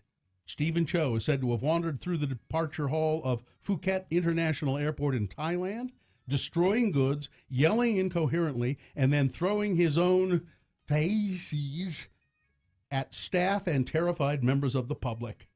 The 27-year-old man from New York was eventually stopped by 6 security guards and airport staff before being arrested at the airport's tourist police at 11:30 p.m. on Thursday. Onlooker Wani Ming said, "This was the scariest and most disgusting thing I have ever seen at an airport." And you know, you do see pretty scary and disgusting things at an airport. "I stayed away from the man in case he attacked anybody." Now, he didn't, but he was flinging his own gross faeces. At the end of this incident, he regained his composure. He admitted he took too many Viagra pills and lost consciousness. But taking too many Viagra, I mean... Yeah, it would cause your blood pressure to go way, way up, and it can cause... It can cause mental problems. Oh, yeah, yeah. However, he would like to insist he accepted responsibilities to reimburse for any damages that he caused, and he said he was very sorry, and they accepted his apology. Well, they're British. They're very cool. Oh, it's in Thailand. Yeah. Oh, they said, okay, and they took him to a hospital and checked him, and then they're going to send him home. Boner candidate number 3, Pooflinger. All right, let's review the first 2 and vote. Some people in the New Jersey Department of Transportation need to go back to school. Misspellings on highway signs in New Jersey. Boner candidate number 2, no good deed shall go unpunished. This lovely young woman in Great Britain who decided she would cut off all of her hair for one of the charities that makes wigs for children with cancer. She did it, and the school said, that short hair is unacceptable, and they put her in detention. And boner candidate number 3, Pooflinger. All right, we're going to be talking Golden Globes and what's on TV with Bill Frost coming up in a moment. Right now, you've got to decide which one of these 3 boner candidates is the worst here in round 1. Which one of these 3 deserves to go forward to boner fight and possibly become boner of the day. If it wins here, it's got a 50-50 chance of becoming boner of the day. So remember your candidate number, 1, 2, or 3. Put that number in the message of a text.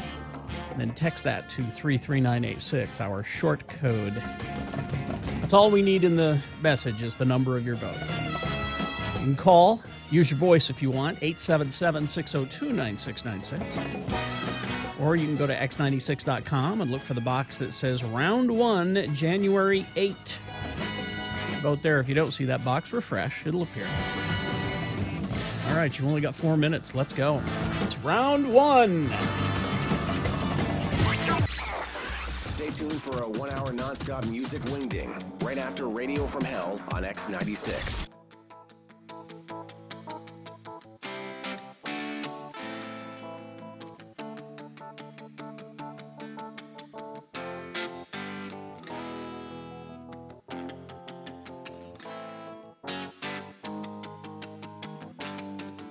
All right, so we're downtown now.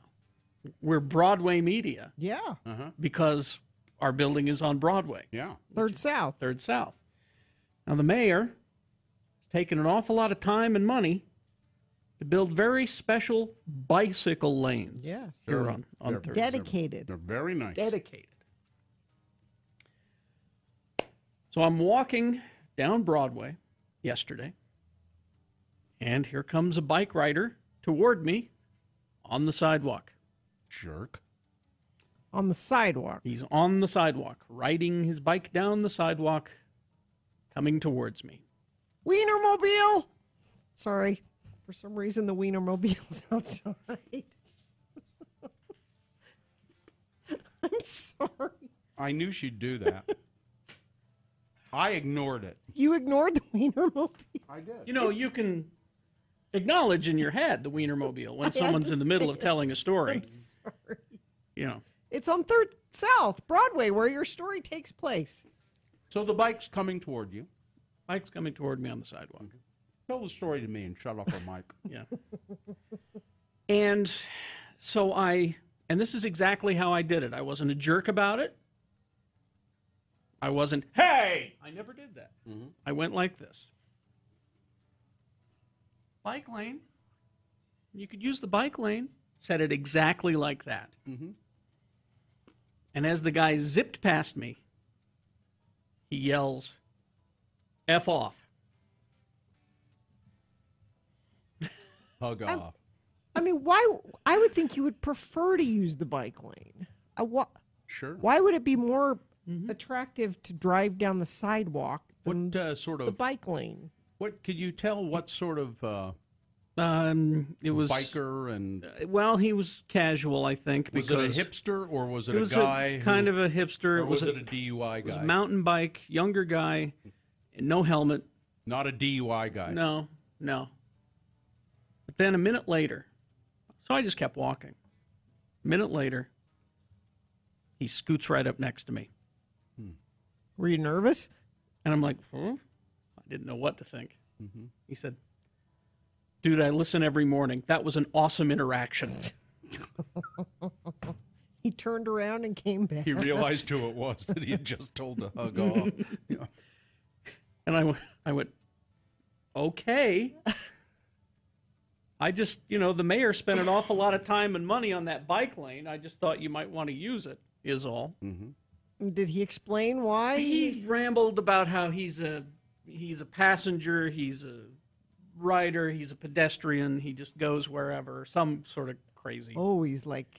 It didn't make any sense, and I just kept walking. So. But he turned around and came back. Did he apologize? Did not apologize. I think that was his way of apologizing. Saying I listen to your show. Saying is I an listen to your show apology. every morning after I tell you to F off. Yeah. Well, I don't know. I think I might have said, that doesn't make it okay. I didn't care to interact anymore. Once he started going on about how he's a pedestrian and a passenger and all that. Doesn't make any sense. I went, okay, I don't want to talk. I don't want to talk.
Time to award round one of your boner voting. And round one of the boner voting is brought to you by a hamburger. In part by a hamburger. And X96 welcomes New Politics Lost in Translation tour to the Depot on Wednesday, February 28th. Special guest Dreamers and the Rex. Tickets are on sale at all SmithTix.com locations and the Depot box office. Yes, welcome to them. So So we had boner candidate number 1, which was some people in the New Jersey Department of Transportation need to go back to school. Misspellings on highway signs in New Jersey. Boner candidate number 2, no good deed shall go unpunished. A young British schoolgirl, 14 years old. She shaves off all of her hair. She had very beautiful, long, blonde hair. And she shaved it all off to give it to a charity that makes wigs for children who are going through chemotherapy. And the school that she goes to in Great Britain suspended her or put her in detention or isolation. Isolation. You're in isolation.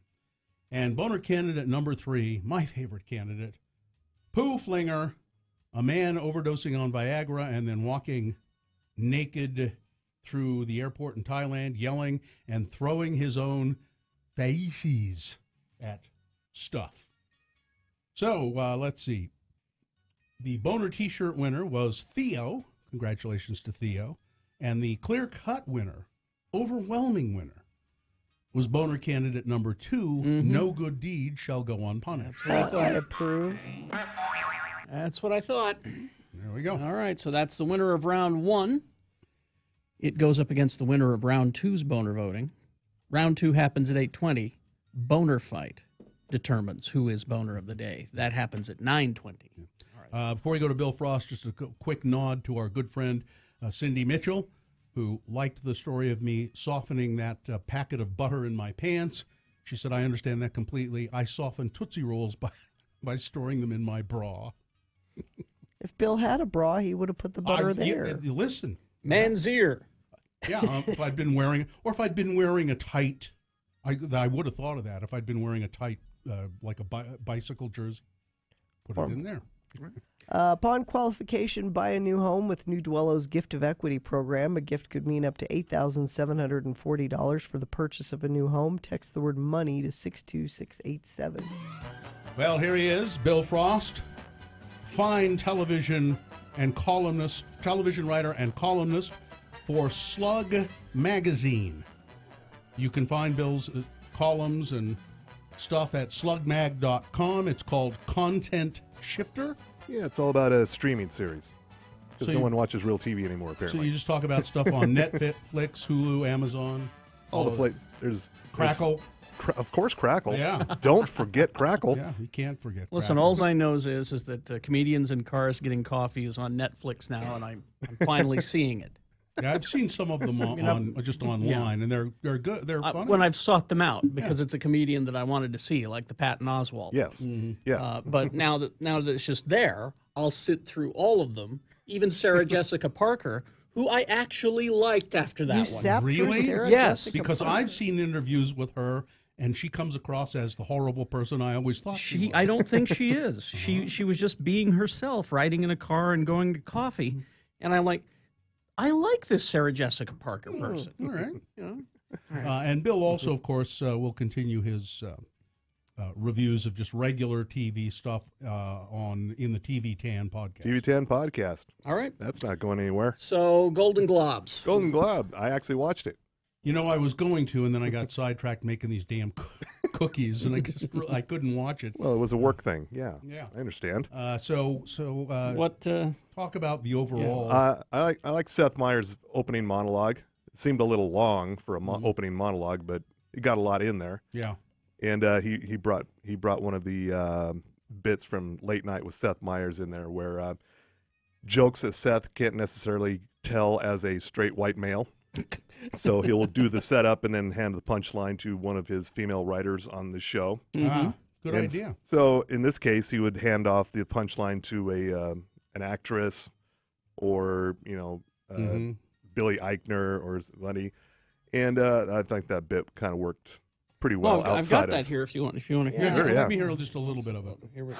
So if I may, on my show, we do a segment called Jokes Seth Can't Tell with two of my writers, Amber Ruffin and Jenny Hagel, where they tell punchlines that would be more fun coming from them instead of me, a straight white male. Tonight, that's more true than ever, so we thought we could enlist some of the brilliant people in this room. So let's start. Where's Jessica Chastain? Jessica Chastain, everybody, there she is. Give it up for Jessica. So I'm going to say the setup, and Jessica's going to say the punchline. Okay, here we go. The Golden Globes turned 75 this year. But the actress that plays its wife is still only 32. There you go. So much more fun. Where's Billy Eichner? I'm here, right over here. This Here you wasn't go. set Here's up your at all. setup, Billy. Call Me By Your Name is nominated for Best Motion Picture. It is a gay coming-of-age film. Said Kevin Spacey, you lost me at of age. He almost stepped on his own. What did I mean when I said he didn't have a southern accent? Issa Rae is nominated for her HBO show Insecure. There's Issa. All right, here's your setup. Insecure creator Issa Rae currently has 3 projects in development with HBO. Yeah, that's right. And 3 projects is also where they think I'm from. Oh, okay. All right. Well, that was moderately funny, I guess. Yeah, it kind of worked. But the television series drama, The Handmaid's Tale, I'm good with that. It won lots. Drama, yeah. Also Elizabeth Moss won actress. Marvelous Mrs. Maisel for comedy series, and Rachel Brosnahan, lead actress. Really? Yeah. That's great because it is a fine show. You keep telling me to watch. You would really like it. I'm sure. Big Little Lies, a lot of wins. My wife hated that. I didn't watch it. She just said I couldn't. I did. I was not blown away. I'm thinking I may have to go back and try again because I think people like it because there's famous people in it. there are a lot of famous people in it. Mhm. Yeah. And yeah, the one of the I kind of had a problem with was Aziz Ansari for actor in a comedy. I mean, I Yeah. like him. I like Master of None, but Yeah. William H. Macy should have gotten that. Was he for Shameless. was he nominated? Yes, he was. Yeah, he should have. He definitely should have. But has he won it before? I'm not sure. I don't think he has. Mm. I think he's been up for it. Also, Ewan McGregor, limited series actor for Fargo. Okay. And apparently he thanked his wife of 20 some odd years or 25 years, his children, and then he also thanked his girlfriend who broke up his That he marriage. met. Yeah, Well, that he met he doing didn't Fargo. say I want to thank my girlfriend. He thanked her as a co-star. Right. He didn't I couldn't have done that character without what's her name? Winstead, right? Mary Elizabeth Mary Winstead. Elizabeth Yeah. Winstead. But he was up against Jude Law for the young pope. I think that would have been. I would have been fine with that too. Except nobody watched The Young Pope. That was the thing. Well, I did. That was me. And Sterling K. Brown for This Is Us television series. Mhm. So would throw a bone to This Is Us, a show that I've tried to watch and no. You don't have a heart, Bill. I don't. It's really popular. Isn't I know. It? It's 'cause it's because it's so sappy. I've not seen a minute of it because I just can tell it's not for me. It's sappy. It's all the feels. Yeah. It's for people who have a heart. I have a heart. That's what I'm saying. It's cruddy. And as far as the movies, I haven't seen a lot of these movies. I have seen I, Tonya, though. Oh, And- you did you? Yeah. You like that? I loved it. And Allison Janney won. She did, yes. And she thanked Tonya Harding, apparently. Tanya was there. Yeah. And I think Billy Eichner commented on Twitter that no one's thanking Nancy Kerrigan. Why? Why is it? Why? It's so strange that Tonya Harding, who probably knew that her husband was going to kneecap Nancy Kerrigan. I don't know. You haven't seen the movie, Bill. Well, I know, but she's always claimed she didn't really know. Yeah. But Tonya Harding kind of came out of all of that as being the one that people sort of liked, whereas Nancy Kerrigan, nobody cared for her. And remember when she was in the parade? I don't understand how the public opinion went against Nancy Kerrigan. Because she didn't have a personality. Is It's that the it? same reason Trump won. Oh, okay. Is that it? Tanya is of the people. Because people didn't have a heart. And of course, Lady Bird. A lot of wins there. Yay. Mm-hmm. And 3 billboards. You had Sam Rockwell. 3 billboards from or outside of Ebbing, Missouri. And what's her name won? Frances McDormand. And Sam Rockwell. And I did see Sam Rockwell, and I never recognized him. He's one of those guys. Yeah. You just look at him a different angle. It's Yeah. like totally different guy. I never recognize or remember who he is in the movies. I always say to myself, boy, that guy's really good. Who is that? Who's that fresh upstart? Yeah. Who's he coming? But yeah, very political, very charged. Like when Natalie Portman said, "Here are all the all-male directors." She said that? Yeah. Oh, wow. Good for her. Yeah. Because you had Greta Gerwig, who did Lady Bird. Could have She- been nominated. She wrote it, directed it. Certainly could have been nominated. It won Best Comedy, Mhm. Best, how has the Yeah. director or not? What the director of Wonder Woman could have been Yeah, nominated. Patty Jenkins. All right, well, we'll take a break here and we'll continue coming up after these Golden Globes and what's on TV this week. Let's see, traffic. I know a lot of you are dealing with the fog out there. Give yourself some extra time this morning because it's pretty much all over the valley, causing slowage. Crash westbound SR 201 Bangor Highway off to the right shoulder. Got a crash northbound I-15 31st South. And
Like that. Well, despite everything that happened this year, the show goes on. For example, I was happy to hear they're going to do another season of House of Cards. Is Christopher Plummer available for that too? I hope he can do a Southern accent, because Kevin Spacey sure couldn't. Oh, is that too mean to Kevin Spacey? Follow Kerry Jackson on Twitter at RFHCerry. Radio from Hell on X96. Now, before we get to what's on TV this week with Bill Frost, the TV writer, now doing a column in Slug magazine called what? Content Shifter. And, of course, you can always find all his stuff at billfrost.tv. Yeah, all my stuff is there. All right. Podcasting and everything. We need to talk a little bit about the speech that Oprah gave. Apparently it was... soon to be president of the United States, Oprah Winfrey. I doubt it. She said she's really not interested in that. And I don't... even if she ran, I don't think she would win. You think if Oprah ran against Donald Trump, she wouldn't win? Well, maybe if she ran against Donald Trump, she would win. Well, and of course, you think of all the great other Democratic contenders we have out there, though. Name one. Go ahead. Do we have a little bit of Oprah's? She won the Cecil B. DeMille Lifetime Achievement Award. First woman to win it? No, first black woman. Okay. And so everybody's talking about how great this speech was. Was it? Thank you, Rick. I watched the whole thing, and it was. Okay. In 1964, I was a little girl sitting on the linoleum floor of my mother's house in Milwaukee, watching Anne Bancroft present the Oscar for Best Actor at the 36th Academy Awards. She opened the envelope and said 5 words that literally made history. The winner is Sidney Poitier. Up to the stage came the most elegant man I had ever seen. I remember his tie was white, and of course his skin was black, and I'd never seen a black man being celebrated like that. And I have tried many, many, many times to explain what a moment like that means to a little girl, a kid watching from the cheap seats as my mom came through the door, bone-tired from cleaning other people's houses. But all I can do is quote and say that the explanation in Sydney's performance in Lilies of the Field, amen, amen, amen, amen. It's about 10 minutes long, It's a but long one. It's well worth watching. No one dared play Oprah off. Oh no, but it was just an amazing. She speech. looked great too. She talks about the Me Too stuff. She talks about being a woman in Hollywood. She talks about being black in Hollywood. The stuff that she knows. And not just Hollywood, talking about being a woman in black just in general. And yeah, I wish we had a different part. Yeah. That was the beginning Yeah, of it. I that was wish the we had a beginning. different clip of it. But you should go watch the whole thing for sure. Yeah, even right. if you don't love Oprah, and I know Bill, you're iffy on Oprah. You should watch it. All right, I will. Tonight on HBO. What? I believe it's David Bowie's birthday today. It is. Yeah. Tonight, documentary, David Bowie, The Last 5 Years. Really? As in the last 5 years of David Bowie's life. Oh, okay. All right. Let me write that down so I don't forget. And coming up tomorrow night, again, for those of you who love this show, and I still don't understand it, This Is Us is back. Okay. People love Don't it. have a heart. Get the tissues out. It's back. Yeah. Also back, I didn't know this was happening. America's Next Top Model again. It's moved to VH1 in recent years. Tyra Banks is back as the host. Oh, good. Thank goodness. They tried it without her last year, and apparently she said, I guess only I can do this. Only I can smize like no one else. Got to get RuPaul to do it. RuPaul There's going to be a has crossover. RuPaul's own show. Yeah, she's got her own. There's going to be a crossover with RuPaul's Drag Race in this season. On Top Model? Yes. There you see. Okay, now that's Yeah. interesting. Now they're on the same network. They can do that. Yeah. All right, that's interesting. Yeah. Coming up on Wednesday on Sci-Fi Channel, pretty cool show that I would first was like, oh, it's just sexy Harry Potter, but it's a little better than that, a little deeper than that. The Magicians. Yes. Very good show. Okay. It is kind of sexy Harry Potter, It but is. it's also a lot more going on than that. Yeah. Mm-hmm. And Friday, David Letterman. Oh, does that start Friday? Yes. My next guest needs no introduction is the name of the show. And where can you see it? Netflix. Netflix. David Letterman, beard and all. His beard look. I mean, he keeps it trimmed. You know, it's a big, but you can see he shapes it. Yeah. He's looking good. I think. Yeah, it's an hour-long discussion series. It's going to be about 6 episodes. It's not going to be every week. They're going to dole them out over the year, I think. Mhm. First up is Barack Obama, his first interview since not being president anymore. I'll be there. And I guess they do 2 segments. One's like a sit-down in a studio type interview, Yeah. and then the other's out walking around and Yeah. doing things type thing. Yeah. Okay. Maybe hitchhiking a ride with Jerry Seinfeld. And I Just crossover there. And I guess the reason that it's called My Next Guest Needs No Introduction is he's only going to be interviewing like really famous people. Super famous people. Yeah, people that if you don't know who they are just by seeing them, there's something wrong with you, right? Yeah. Also on Friday, season 2, Taken. They're still making this thing. Really? Yeah, there's I a thought series. they'd already all been taken. This is a kind of a prequel. It's like showing the how he got those particular set of skills. Okay. That's right. Yeah, I don't know. I've tried it. I don't get it. I don't care. Saturday Night Live, Bill. Mm-hmm. Watch carefully. Sam Rockwell is hosting.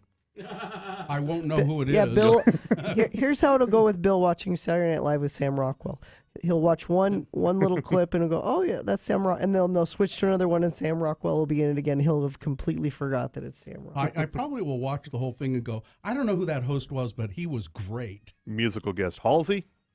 Okay. You won't know who she is either, probably.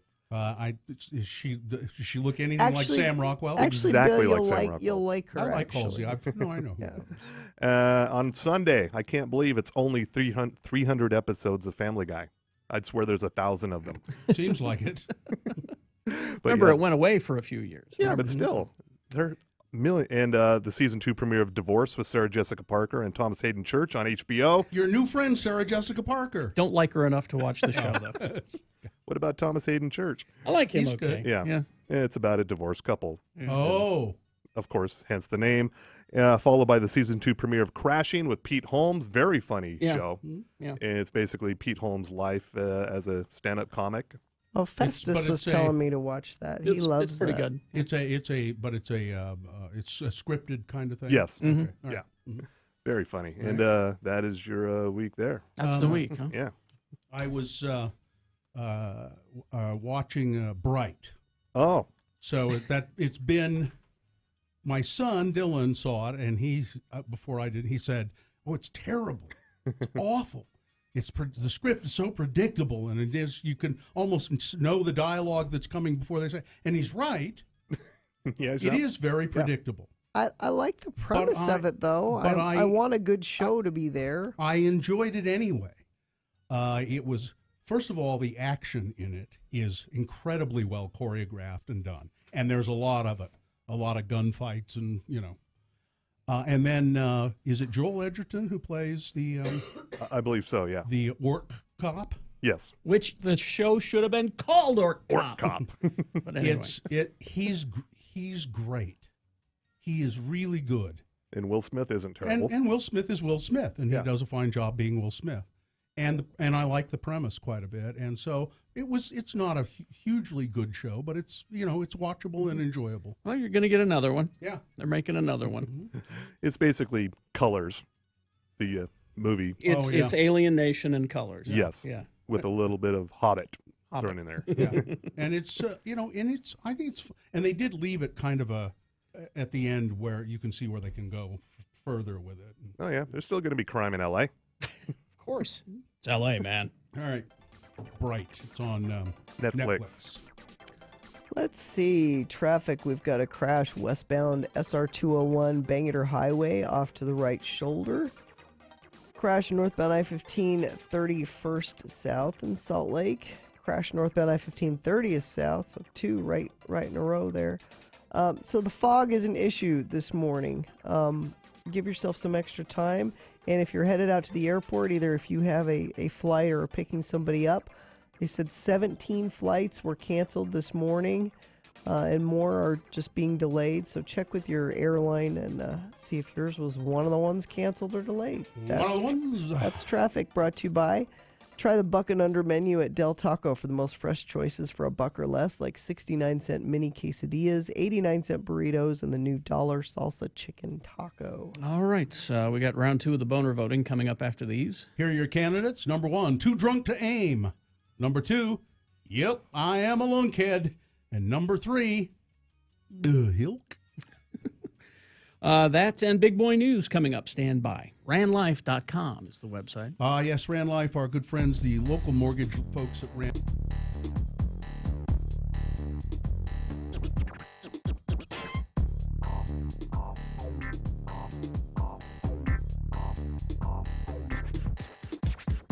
We have late-breaking news from the nursery. Mikkel is on the line. Hello, Mikkel. Mikkel. This is Gina's sister, Mikkel. Hello. Good morning. Good morning. Are you at the hospital, Mikkel?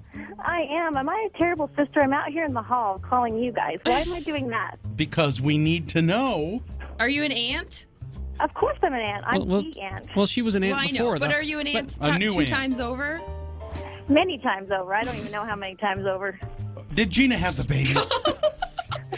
Yes, we have a baby. We've got a baby. What is it? Is it human? It's a human baby. It appears to be human. Did it come out wearing a little turban and those turned-up shoes? No, but actually there is a funny story which I can relay. Okay. That Joe put in a soothing CD, and out come these sounds of all these monkey sounds. It's like a jungle CD. It's the is it the rainforest? Is that what it was? It's supposed to be, nice, soothing labor and delivery music. And all of a sudden we hear this. And so then we're out in the hall talking to the doctor who's here. and it's not her regular doctor. And the nurse said, "Don't worry, this doctor's wonderful. In fact, last week or this summer, he delivered the baby orangutan up at the Hogle Zoo." Oh. So he's really good. So Mikkel, it's a little girl. We knew that. Yeah, Jonesy, she's 7'7", Okay. 7 pounds, 7 ounces. and you can braid her hair, So not Wow. not that huge. But a lot of hair though. Huh. but tons of hair. Did we think she was going to be bigger than that? She looked Well- bigger than that. now. What? She was huge. What are we talking? What are we mincing words for? Gina looked huge.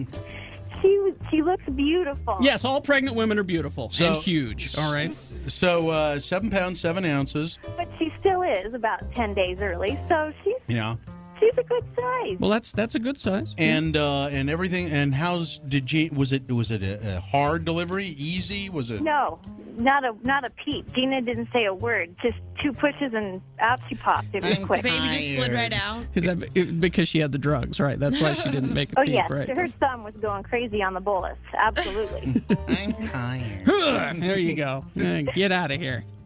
Well, that's great good news. Great news. I just had to. Yeah, she's probably going to kill me that I called you guys, but I had to do it. No, I think she'll be happy you did. Okay. Thanks, Mikkel. Okay, Elsa. Congratulations. Congratulations. Yeah, tell her to just relax or something.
The longest running morning show in Utah. That doesn't necessarily mean it's good, It's but not. I mean, come on. We'll take what we can get. Because I X96. screwed up. I was trying to do too many things at once here, and that was the wrong drop. I'm sorry. We're trying to get the good part of Oprah's speech to play. I mean, not that all of it wasn't good, but It was all good. The meat of the speech. Everyone thinks we should play the end, so I'm trying to find a good place to start By the that. doors? That's not Oh, too you mean the long. end of the speech. Yeah. Let's see. So, round 2 of your boner voting right now. 3 news stories that are examples of bad, stupid, or funny human behavior. You'll decide with your vote who is the worst, who is the most deserving of the award that no one wants to win, the boner of the day. But this is round 2. If it wins here, it's got a 50-50 chance of becoming boner of the day. It has to go up against the winner of round 1. Boner fight happens at 9:20. This is round 2. 2 candidates now, then a third after the news. Once you've heard all 3, you'll vote. One of you lucky random boner voters will receive hearty handshake from Bill Allred. Okay, just come up to me, say I was the random winner in round 2, and I'll shake your hand heartily. Here's boner candidate number 1. Too drunk to aim.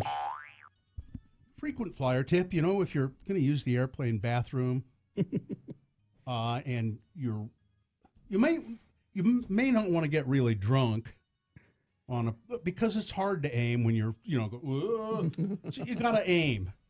But a flight attendant say that Dante Benesavenga left a huge mess. Urine all over the floor, all over the walls, everywhere in the bathroom of a Spirit Airlines flight before they even took off. According to a local television station, the 58-year-old man was escorted from the plane and charged with trespassing and disorderly intoxication. He was also banned from Southwest Florida International Airport for 1 year. Now, see, I just read the headline of that story, so I assumed it was while the plane was in the air. No, they hadn't even taken off. So you can't blame turbulence. No. Kerry was going to give him a turbulence Ben pass. Savenga was not. He said he wasn't drunk, but crew members said, no, he was intoxicated. He was belligerent. I'm not drunk. You're drunk. He refused to leave the concourse. We professional drunks also know to sit down. Yeah, exactly. Rather than try to maintain balance. Yeah, you on a plane, geez, sit down. Boner candidate number 1, too drunk to aim. Boner candidate number 2, yeah, I am a lunkhead. Snowstorm has stopped a North Dakota man from escaping after he shoplifted $4,000 worth of merchandise from, and I think this is the real boner candidate here, the real part of the boner, $4,000 worth of merchandise from Hobby Lobby. That's a lot of sequins. I'm okay with shoplifting from Hobby Lobby. Police say that Dustin Johnson, we should have his mugshot here. There he is. Spent 22 hours, or spent 7 hours, excuse me. He's 22 years old. He spent 7 hours filling up a shopping cart with thousands of dollars worth of stuff at Hobby Lobby. Construction paper. To feature a neck tattoo right there, so I can envision it. Wait till you see boner candidate. Oh no, that's another story. A story I have coming up in the news. I don't know if Dylan, be ready for this. It wasn't in the queue. Neck tattoo? Neck tattoo guy, yeah. Anyway, this guy, he fills up a shopping cart with thousands of dollars worth of products from Hobby Lobby. He wheels the cart of stolen goods out of the store, gets stuck in the snow, and the whole cart tips over. Mr. Johnson then tripped, abandoned the cart, and fled the store on foot. Police say that he left behind his wallet, which contained his identification and his address. Of course. Police arrested him at his home, and the look on his face says it all. Yup, I am a lunkhead. Boner candidate number 2. Coming up in a moment, boner candidate number 3. Go. Boner candidate number 3 for round 2 after this big boy news and opinioendo. Brought to you by Haster Games is having a pre-release for Magic the Gathering's latest set, Rivals of, I'm sure I will say this wrong, Ixtlan. Friday at 11 p.m. and Saturday at 4 p.m. Don't miss the sale Monday on Martin Luther King Jr. Day with 15 to 20% off. Located at 6831 South State Street and online at HasterGames.com. Haster has it. Again, it's what, Gina? Rivals of what? Ixtlan. Ixtlan? What? Never. Okay. All right. A rare Sumatran tiger. They're beautiful animals. Killed a woman working at a palm oil plantation in western Indonesia. The latest in a series of human tiger encounters in the area because of widespread deforestation. They're cutting down the rainforest. They're cutting down the habitat where these tigers live. And so what are they? They wander into towns and pay back the people, I guess. Local police chief Muhammad Rafi said the tiger mauled the 33-year-old woman on Wednesday in Indagiri Hilir, a district in Riau province. Rafi said that the tiger ran abruptly into the plantation owned by a local plantation name causing the woman and 2 colleagues who were collecting data on pests to run in panic. He said the 3 climbed a nearby palm oil tree, but the tiger managed to, and they're big, they're big. So he gets up on his hind paws and pulls this woman down out of the tree. Think of it like a cat, because that's what it is. Yeah. And think of watching a cat, and he's got claws like 17 times bigger than a house cat. Jeez. And he just reaches up and just grabs her out of the tree, pulls her down to the ground. Can't imagine. Wouldn't that be off? Mauled her to death. Did Dylan put up the picture of the tiger? Yeah. They're beautiful. I mean, it's just a gorgeous animal, but wow. So I read the story in the Salt Lake Tribune over the weekend, and I don't know if Dylan has the mugshot of this guy. Colorado authorities have issued an arrest warrant for a man who shot and wounded another man last month, an episode that occurred 2 days before the suspect allegedly exchanged gunfire with Utah police while driving on I-15. You remember that story. Well, Arturo Rey Gallimore Jimenez is accused of attempted murder for shooting a 25-year-old man in the back in Aurora, Colorado, because the man took too long to return a truck that he had borrowed from Mr. Gallimore Jimenez. The victim told police that he had met Gallimore Jimenez near Aurora Hotel the evening of December 18th. They smoked some pot, or maybe it was meth. He didn't know. Oh, he smoked something. Yeah, in a hotel room. And then he said, "Can I borrow your pickup truck to run some errands?" And Mr. Gallimore Jimenez said, "Oh, okay, I got to take a shower, so borrow my truck." But then the victim... So shower's not that long, so... Well, the guy was gone 90 minutes, and Mr. Gallimore Jimenez got upset that he had been gone that long, and so he shot him in the back. There he is. X96.com/live. And neck tattoo. That's quite a neck tattoo as well. Yeah. And then this is the same guy who then went on the shooting spree on I-15. Gunfire. He's with a the bad cops. guy. Yeah, he is. There's no doubt about that. Let's see, Steve Bannon. He's a bad guy. He's now mea culpa. What an ass. I still love Donald Trump. So he's quoted in the book, the Fire and the Fury, or whatever it's called, talking about Donald Trump Jr. being treasonous in that meeting with the Russian.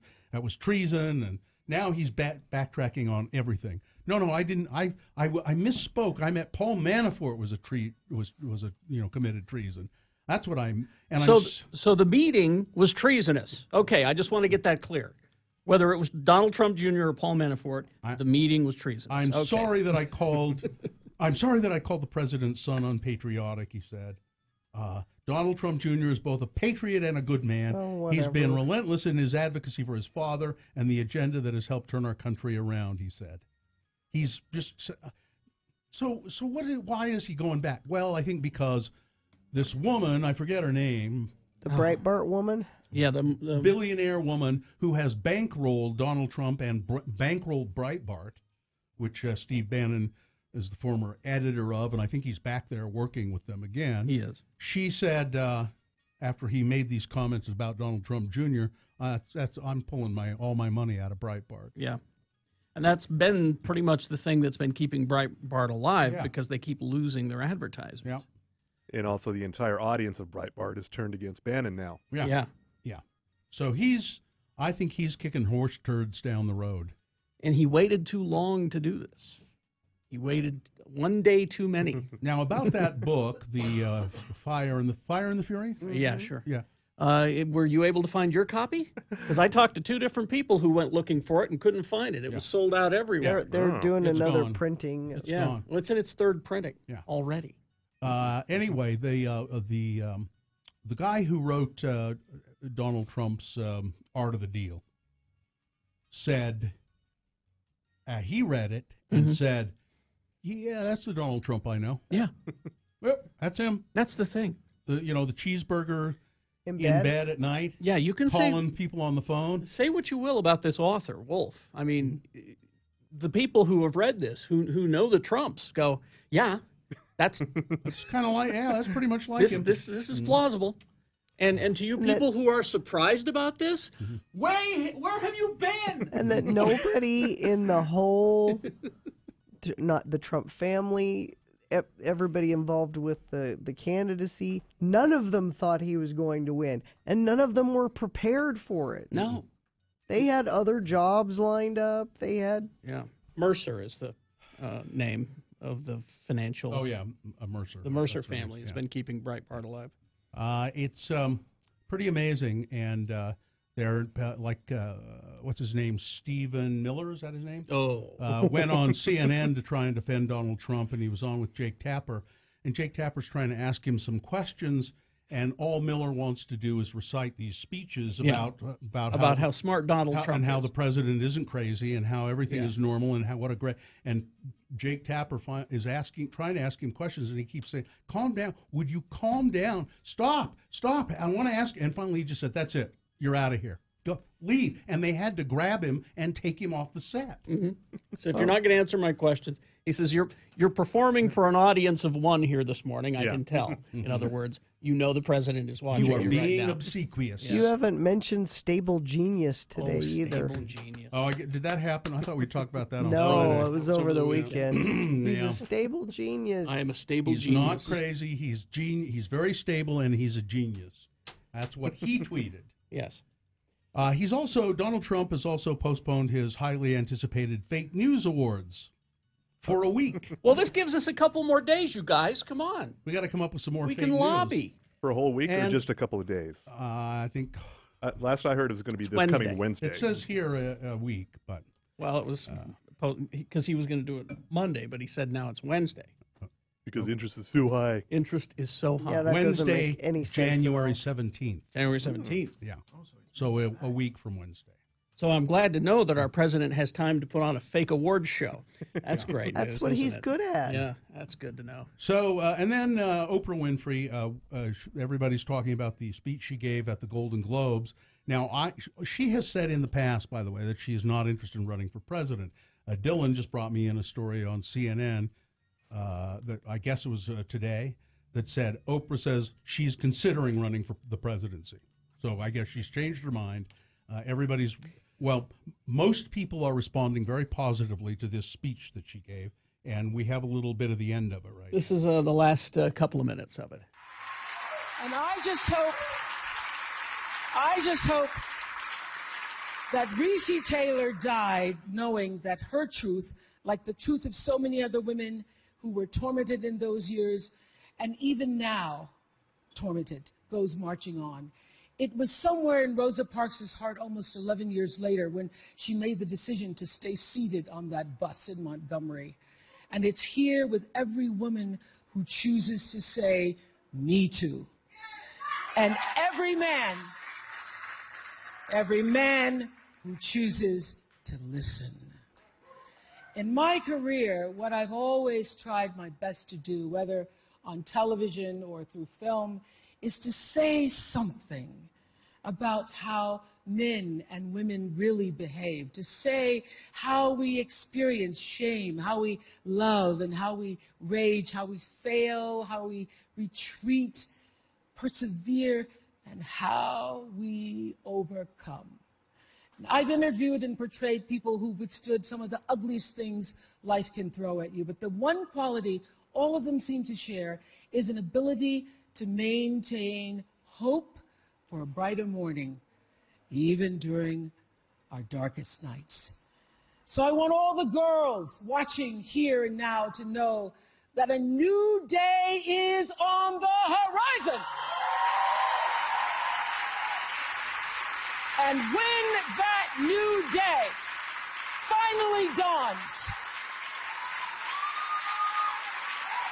it will be because of a lot of magnificent women, many of whom are right here in this room tonight, and some pretty phenomenal men fighting hard to make sure that they become the leaders who take us to the time when nobody ever has to say, "Me too," again.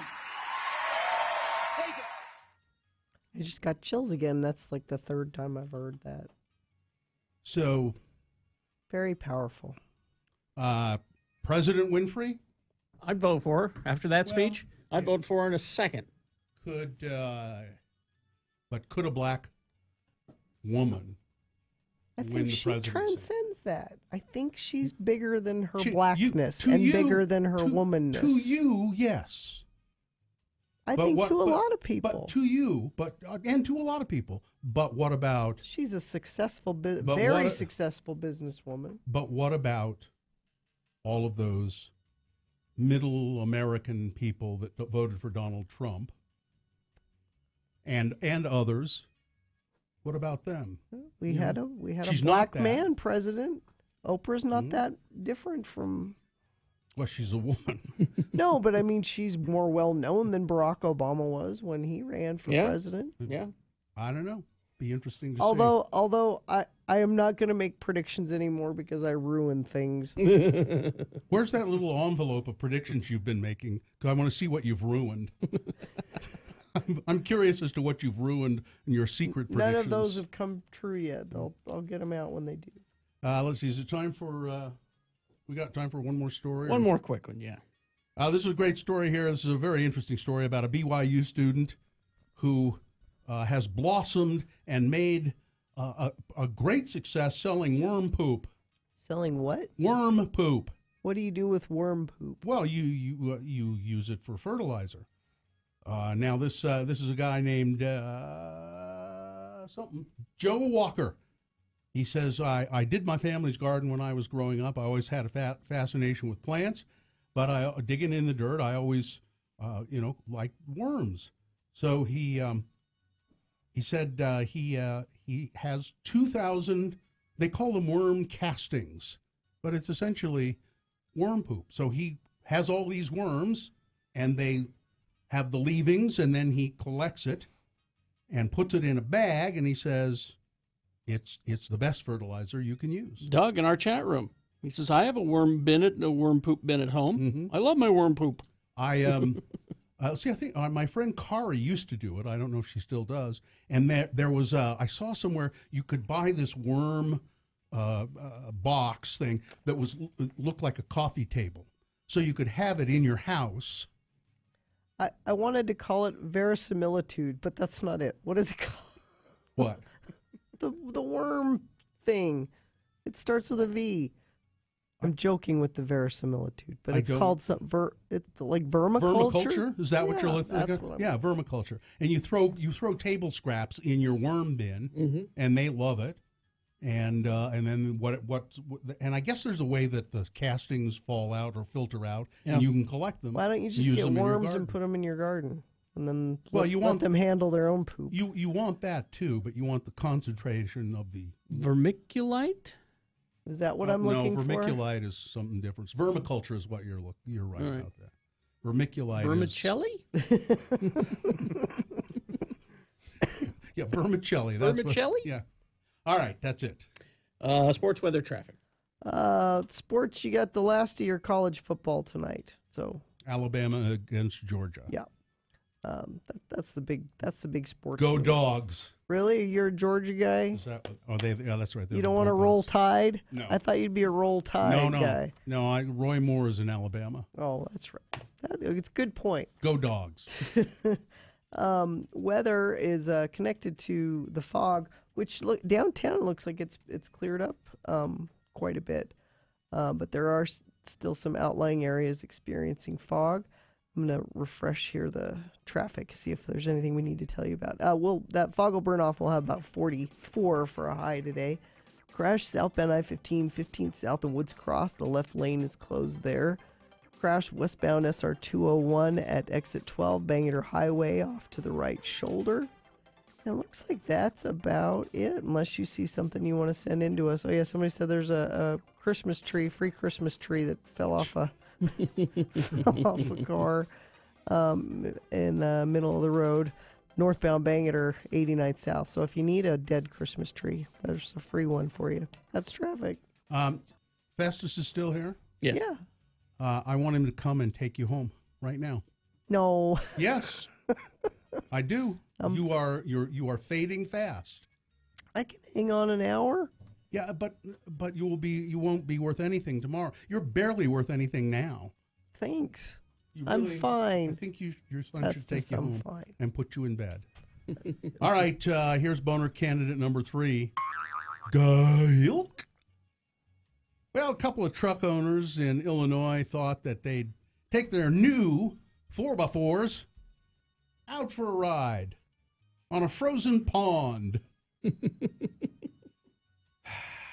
I know where this is going. It's about as stuck can be. A couple of guys testing out a new 4-wheel drive Chevy drove over a frozen pond and ended up stuck in sand, ice, and mud just north of Interstate 270 in Madison County, Illinois. And then things got worse. When the lake goes dry in the winter, there's a lot of temptation for guys to think that they can just come out there and go four-wheeling, said Austin Opp of Chain Rocks Recreation Corp. The ice cracked, the truck got stuck in the mud underneath and was quickly frozen in place. And there's a picture, we have one at x96.com/live where that truck is stuck. There's another one that's, it's like half of it is buried nose down in the ice and mud. The group owns the property. They use it for water skiing practice. But he said, this is the worst I've ever seen it out there. Nobody's usually dumb enough to try and go out on the lake like this guy did in his brand new truck. The truck's owner told Fox News, a friend of mine was driving just before sunrise on New Year's Day, and they thought the frozen pond was a frozen field. And so I was going to go out there and do some donuts. Well, it didn't work out, and the brand new truck is now probably totaled. Boner candidate number 3, Gilk. All right, let's review the first two and vote. Boner candidate number 1, too drunk to aim. The plane had not even taken off when a drunk guy peed all over the airplane bathroom. He was thrown off the flight and banned from that airport for a year. Boner candidate number 2, yep, I am a lunkhead. A North Dakota man stealing $4,000 worth of merchandise from Hobby Lobby, but the snow stopped his escape, and he also left his wallet behind, so he was easy to track. And boner candidate number 3, Gilk. All right, here we go. This is round 2. You've got to decide which one of these 3 candidates is the worst and therefore most qualified to go forward to Boner Dome for Boner Fight and possibly become Boner of the Day. It's got a 50-50 chance. All right, 1, 2, or 3. Remember your candidate number. Put the number of the candidate that you think should win in the message of a text. The number. You don't need to spell it out. Put the actual number. And text that to 33986. You can call 877-602-9696. Use your voice to vote if you want. Or go to x96.com and look for the box that says Round 2, January 8. And vote. If you don't see that box, refresh. It'll appear, but that you can vote online that way. All right, you've got 4 minutes. Let's go. This is round 2.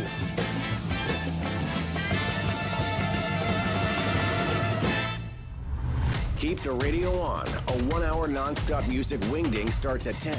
X96.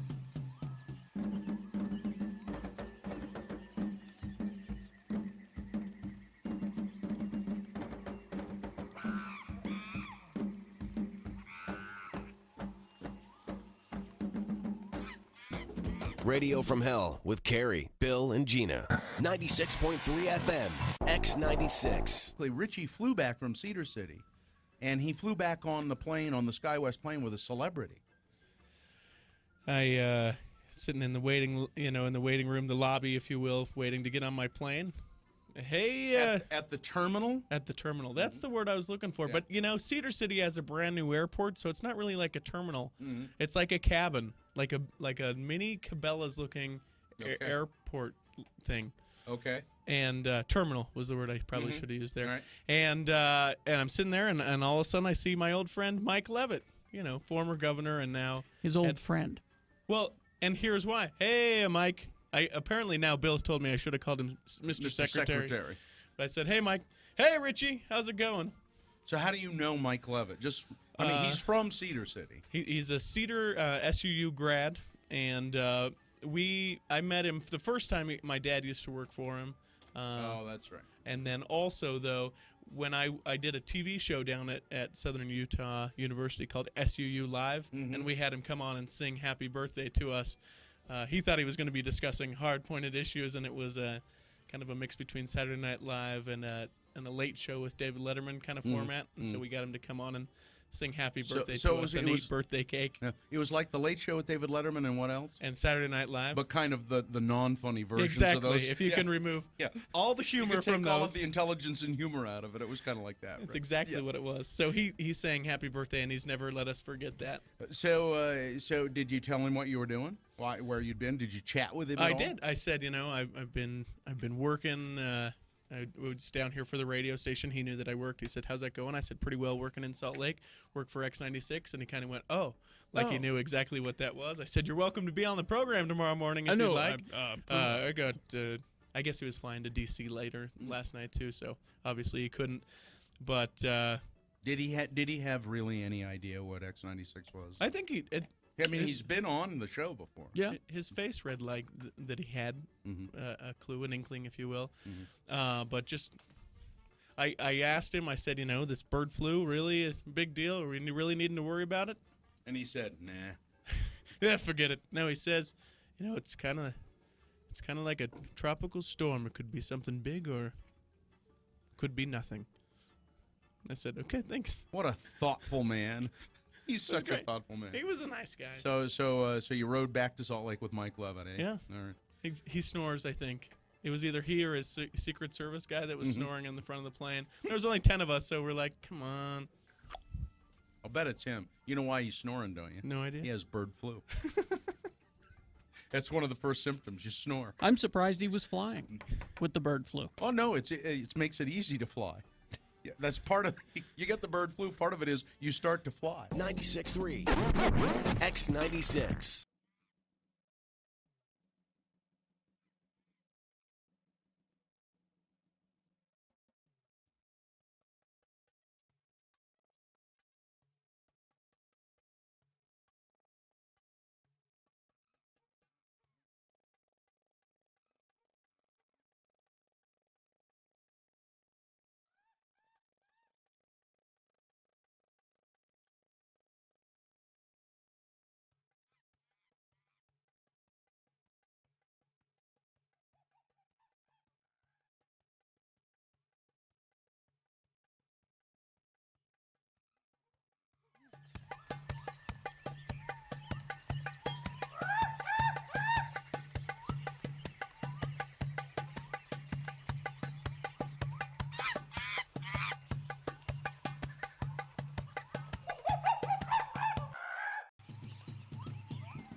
Jackson, Bill Allred, and Gina Barberi on X96. All right, let's 8:47. Let's award round 2 of your boner voting. Let's find out what this boner fight's going to be. And round 2 of the boner voting brought to you in part by Onion Rings. And Feldman's Deli, Utah's only authentic Jewish deli, featuring world-class New York corned beef, pastrami, bagels, matzo ball soup, and a variety of specials, serving breakfast, lunch, and dinner, live music Friday and Saturday nights. Go to feldmansdeli.com. Plan on going there tomorrow. It's not open today. They're not open on Monday. No. Why this is still red on Monday, I don't know. I think they want you to prepare. I guess. I haven't been to Feldman's in a long time. All right, so boner candidate number 1, too drunk to aim. Drunk guy on an airplane peeing all over the bathroom. Boner candidate number 2, yeah, I am a lunkhead. A guy in North Dakota trying to steal, I don't know, $4,000 worth of merchandise from Hobby Lobby. That's a lot of glue and markers. A lot of glue glitter and rickrack. Got a whole bunch of rickrack in there. But he had the cart full of merchandise, and he got blocked in the snow, and then he tripped and fell and ran away, but he left his wallet behind. And boner candidate number 3, Hilk. Brand new truck, my new 4x4. We go out and do some donuts on the. Well, he claims he thought it was a field, a permafrost field, but it was a pond, and he's ruined his new Chevy 4x4 doing that. Let's see, it was a tough battle between number 2 and number 3, but the winner, number 3, Hilk. There you go. That is now candidate number 2 for Boner Fight today. It has a 50-50 chance of becoming Boner of the Day. Boner Fight happens at 9:20. Now, in this break, we have to do, we're going to do a giveaway, right? Of a very nice prize. Well, at 9 o'clock. At 9 o'clock. Oh, I thought it was now. No. No. Oh, okay. Right now, it's Geek News on the Radio. That's what's right now. I'm sorry, I skipped ahead. Geek News on the Radio, as always, brought to you by Cabin Fever, welcoming new lines for the new year. Cabin Fever is your go-to shop for laughter, kitschy memories, creative, fun merchandise, located in the heart of Charlie Square, 5th South, 7th East. Cabin Fever, so much more than a card store. All right. Brand new episode of GeekShowPodcast.com is available right now. The name of the episode is Stop Crying. And if you have not seen The Last Jedi, do not listen to this episode. It is a spoiler. You have been warned. You need to play that Chrissy Hynde song. Stop all your sobbing now. So, we do a deep dive of The Last Jedi. Break it down. Hey, spoiler, we liked it. Okay. So that's coming up. Now, the big story, this is a TV story for Bill Frost. I was going to read it to you myself out of the Hollywood Reporter. Mm-hmm. But I decided instead, why should I read it to you when I could get a very famous person to read you this story? Ladies and gentlemen, Mr. Orson Welles. Okay. From today's Hollywood Reporter by Leslie Goldberg. Animaniacs revived at Hulu with 2-season order. The streamer is teaming with Amblin Television and Warner Brothers Animation to revive the animated series with Steven Spielberg on board to executive produce. 20 years after it wrapped its run on the WB network, Hulu, Warner Brothers Animation, and Amblin Television are reviving Peabody Award-winning animated comedy Animaniacs with a 2-season straight-to-series order at Hulu. Under the deal, Hulu has also landed the library rights to Animaniacs, Pinky and the Brain. What a silly name for a show, Pinky and the Brain. I'm sorry, I refuse to read any more. But I will tell you that when the desire for mallow-based confection prevails, I must insist upon Peeps. I'm contractually obligated to say that. Good day. Read the rest yourselves. Mallow-based treats. It's, of course, Maurice LaMarche. Oh, not Orson Not Welles? Orson Welles. The voice deity Maurice LaMarche, who, the voice of the brain is his Orson Welles impression. Right. So naturally, he just decided to revive it to read that big announcement. That was him? That was him. Well, because he sounds more like Orson Welles when he's actually being the brain. So that's the news, though, is that, and it's Animaniacs, the old episodes are on now on Hulu. You can watch them. But you're getting 2 new series, 2 seasons of Animaniacs. It's always very entertaining. Coming to Hulu. It's dirty. It's a dirty show. Yes. And nobody knew it was dirty until it was too late. Bad news, Bill. What? Because you love American Gods. Yes. And it's a great show. And as we all know, Brian Fuller and Michael Green left the show last, one season. You got 1 season out. Mm-hmm. And then Starz said, okay, that was great, terrific, congratulations, thank you for your hard work, and we're cutting your budget, just so you know. And so they said, no, we're leaving. If you're cutting the budget, we're leaving. Because we can't do it. We can't make it as fabulous. You could tell there was a lot of money in it. Mm-hmm. Well, here's the thing, is that a lot of the actors only signed a 1-season contract. And they like working with those 2. They like working with Brian Fuller and Michael Green. Kristen Chenoweth has already said, I doubt I'll be back.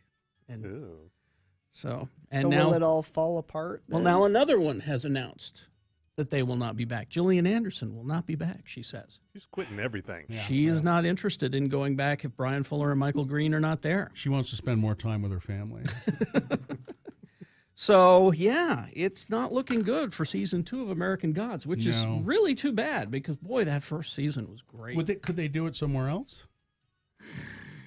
Because Neil Gaiman loved it. He said, he said the author of the novel. Yeah. He said it's great. I love Somewhere with more money than Stars.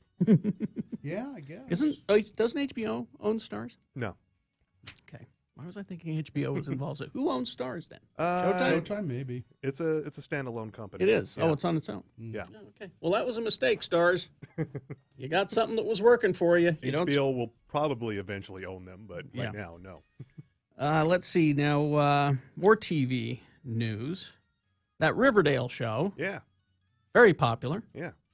Archie. That's Archie and Betty and Jughead. Veronica and The whole Jughead. thing. Yeah. Miss Grundy. Miss Grundy's Hot on Miss there. Grundy. Yeah. She's hot for some reason. I don't know why I know all these characters because I never really read Archie comic books. Well, they're expanding, and the next natural place to expand was Sabrina the Teenage Witch. Yeah. Well, it's not going to be on the CW. It's going to be on Netflix, and it's going to be darker and macabre. She's going to be an actual witch. Well, yeah. Well, I mean, she was satanic But sacrifices. I mean, like a witch, She's gonna like a witchy witch, not like a nice. She's gonna witch. kill goats and It's, hang It's them going to be up. Don Draper's daughter. Yes, 20 episodes. Sally. Sally Draper, Kiernan Shipka. Go to your room, Sally. Is her name, but Sally Draper will be playing Sabrina the Teenage What Witch. did I see her in? She was pretty. Oh, she was in that Feud. She was in that a little Betty bit. and Joan. Yeah, and she was. Oh. She played Joan Crawford's daughter. Oh, and she was. It wasn't a huge. no part, but wire she- hangers. Yeah, she was pretty good. So there you go. There's that's happening. Tonally in the vein of Rosemary's Baby and The Exorcist. It Yeah. says here. All right. Imagines the origins and adventures of Sabrina the Teenage Witch, a dark coming-of-age story that traffics in horror, the occult, all and right. witchcraft. So there you go. Finally, this is an interesting story to me, because who'd have thought? Because vinyl has made a comeback, but who'd have thought cassettes Really? are making a comeback? They're horrible. They're awful. I mean, the only thing good about them, I thought, was You can record your own stuff on them. That's what. was and good. they were. I kind of liked the size. According to Nielsen Music sales numbers, the format is having a quiet revolution. 2017 sales for cassette tapes were up by 35% over 2016. I didn't even know they made them still. With 174,000 new cassettes sold. Now, that's not huge, but for a retro format that's not vinyl, it's pretty incredible. Who has anything to play them on? Well, The people who buy them. they are saying that the reason this is happening, Guardians of the Galaxy. Well, that makes sense.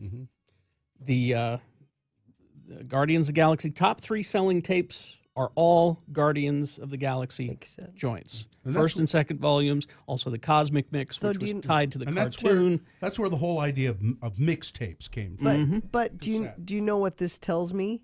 People aren't listening to them; they're just buying them to have the cassette as Why? a Well, people like still you have buy tape decks. other people still, memorabilia. People still have tape decks. So the top 3 were the Guardians of the Galaxy tapes. The fourth was the Stranger Things soundtrack. Sold 3,000 copies last year. Combined, these two franchises account for almost half of all the cassette tape sales in 2017. I still have a cassette tape deck, and there's still a cassette tape with the tape tangled up inside of it in there. What tape? I Do you remember? Let's see. Oh, It's the Best of Three Dog Night. no, really, I did. It's I think it's Strange Days. The Doors. Oh, It's funny. Oh, traffic. You want some of that, do you? Crash southbound I-15, 15th south of Woods Cross. The left lane is closed there.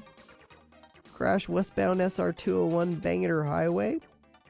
And I'm surprised with all the fog and stuff we've been dealing with this morning. We don't have more accidents, so that's a good thing. You know, I was involved in a fiery crash over the weekend. Zip it! That we have yet to talk about. Zip it! Talk about it tomorrow when we have time, if you're here. were you driving on the lake? No, I was not Doing driving donuts? illegally. No, that's traffic. All right. Thank you very much. We will take a break and we'll be back. We do have a giveaway, though. Yeah, it's a big prize to a concert somewhere in Gulf Shores, Alabama. I'm sure Richie is feverishly sending me the information All right. now. We'll get you that in just a moment. KXRK Peroba. The Sundance Film Festival is returning to Utah January 18th through the 28th with screenings in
They cataloged 1,568 serials, released over 150 years, and then let people vote on which one is the best cereal in history. In history. So not current cereal, just The greatest cereals of all time. I know you feel strongly about that. Jerry. Over 500,000 people voted. This was a good list. Do you agree with the findings? I do. Okay. There's a top 50. Oh, no, there's a top 100. Top 100. Number 100 at the very bottom got 2,229 votes. I don't know as I've ever even heard of Vanilli Crunch. It no longer exists. Yeah, some of these are gone. It was a Captain Crunch line. Okay. And the mascot was a white whale. But it was delicious. It was just little vanilla balls. Sounds good. They were just delicious. So good. I remember the little white whale. Yeah. Now, do really you yummy. Grins, Smiles, and Giggles and Laughs? Yes. That's 99. Never heard of it. It's a kind of a sugary corn-based cereal. It's shaped like Smiles. Okay. All right, the top 10. All right. Number 10, with 5,051 votes, Wheat Chex. Again, a good utility cereal. I like no Cocoa Puff. Yeah. Number 9, Puffa Rice. Again, regional. Yeah. They didn't poll me on this. Well, wait. You know, Gina, there's a reason people don't poll you. No one cares for your opinion. Well, so far this top 10 sucks. Number 8, and you've been urging me to get to it. I've been doing the entertaining part of the list. Now we get to the sucky part. Okay. I knew what I was doing. Number 8, Rice Crinkles. See I again. don't know that one either. Number 7, Concentrate. What's Concentrate? I have no idea. That one I've not heard Is of this that a one. British list? I don't recognize because Weetabix is not on the list. Number 6, Wheaties. Number 5, Captain Crunch. Number 4, Honey Nut Cheerios. Delicious. Number 3, a good cereal, Cinnamon Toast Crunch. Always good. You like that I one. like that one. Yeah. Number 2, they're great. Frosted Flakes. And number 1. The absolute correct answer. No, and I don't get this, but I know you love this cereal. Quisp. Quisp. I nearly wore my Quisp watch today because of that. A cereal that should come back, right? It shows up every now and then.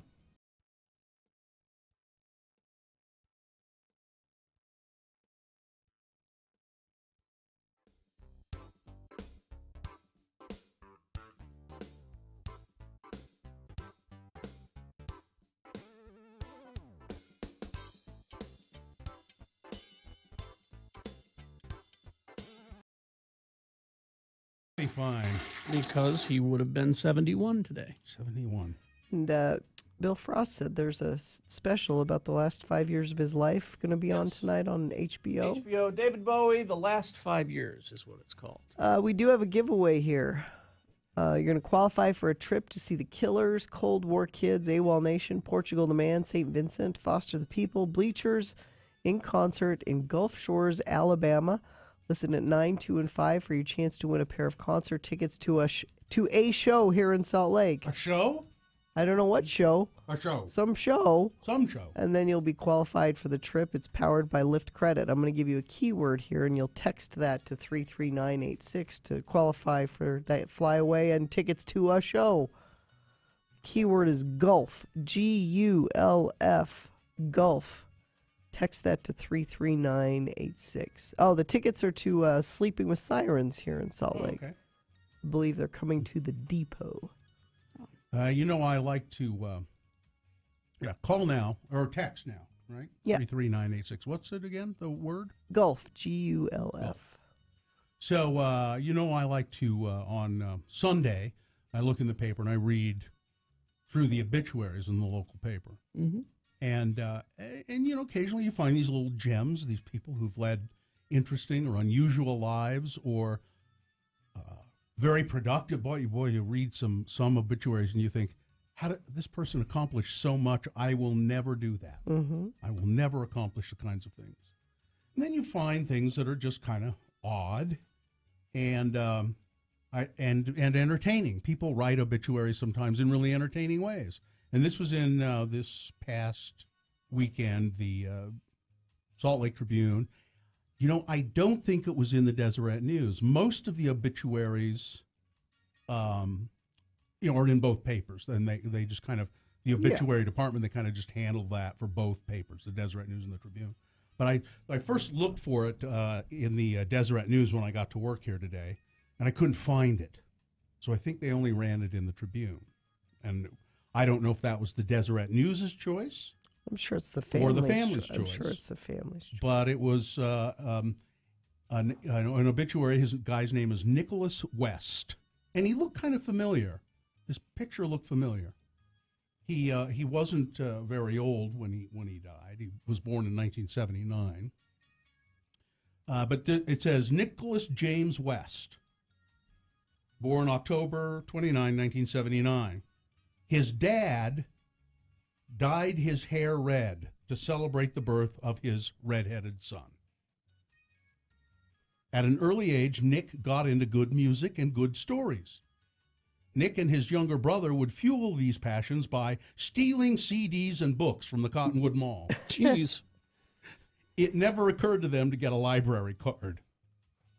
His childhood wildness turned into passion for playing bass, writing science fiction and screenplays, and creating friendships. And I've meant to look up Nicholas West. Could you do that, Gina? Just to see if if some of the stuff he's written is out there. He was an artist, a musician, a writer. Nick developed an avid appreciation for film. His life view was eclectic and evolved to include rational thought and reason. I skipped this line. In 2011, he met and married his best friend, Jen Ford. Together they raised their children, Jonas, Avery, Hank, and Pete.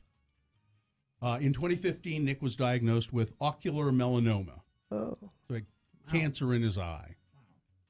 The treatment appeared successful. Regrettably, though, the cancer had metastasized to his liver. I didn't realize that until just a very short time ago, a few years ago, that when you get a cancer somewhere, it can, and Kerry knows about this intimately, because when you had testicular cancer, the fear is that it'll travel. It metastasizes and it goes travels throughout the body. Yeah. So they try to stop that. It usually goes to the lungs. This one went to his liver. Yeah. And from there relentlessly invaded his body. It's just what an ugly thing. Yep. 2-year fight was filled with an appreciation of his family. He embraced a lot of friends who came by to laugh, love, reminisce, and cry. And then on Friday, December 29th, he died in the arms of the woman he loved. It's very sweet. So anyway, I just thought it was interesting, and there is a memorial to celebrate the life of Nicholas West on Friday, the 12th, January 18th, on Friday, 12 January 2018. It's kind of written weird. And they're doing it at Camp Williams Officer Club. If you knew Nicholas West, I'm sure they'd love to see you there. Life is about what you get to experience, not what you missed, he wrote. So there you go. I just thought that was interesting. And did you find anything about nothing? So Nicholas West, and a picture of him in the obituary in the paper. He looked really familiar, like he'd been. You've seen him at something, or he'd been on our show, maybe, or we'd met him sometime or another. And I thought maybe I probably will reach out through the. There are ways you can reach out to the family, and I thought I'd do that just to see if we did know him. And yeah, I don't see anything just on a basic Google search. So anyway, there you go. Coming up, boner fight. Who will be boner of the day? You will decide. Coming up in this next segment. Also, some news. I'm just going to go ahead and call it Big Boy News and Opinioendo. Oh, so it'll be all right. Yeah, well, all right. Prepare. So we'll be back in 2 minutes. As someone who's been in the dad. Oh, sorry, wrong button. We know that live music on the beach is a hell of a lot better than suffocating under the inversion. So we want to send you to see 3 days of live music on the beach in Gulf Shores, Alabama.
Radio from Hell is on X96.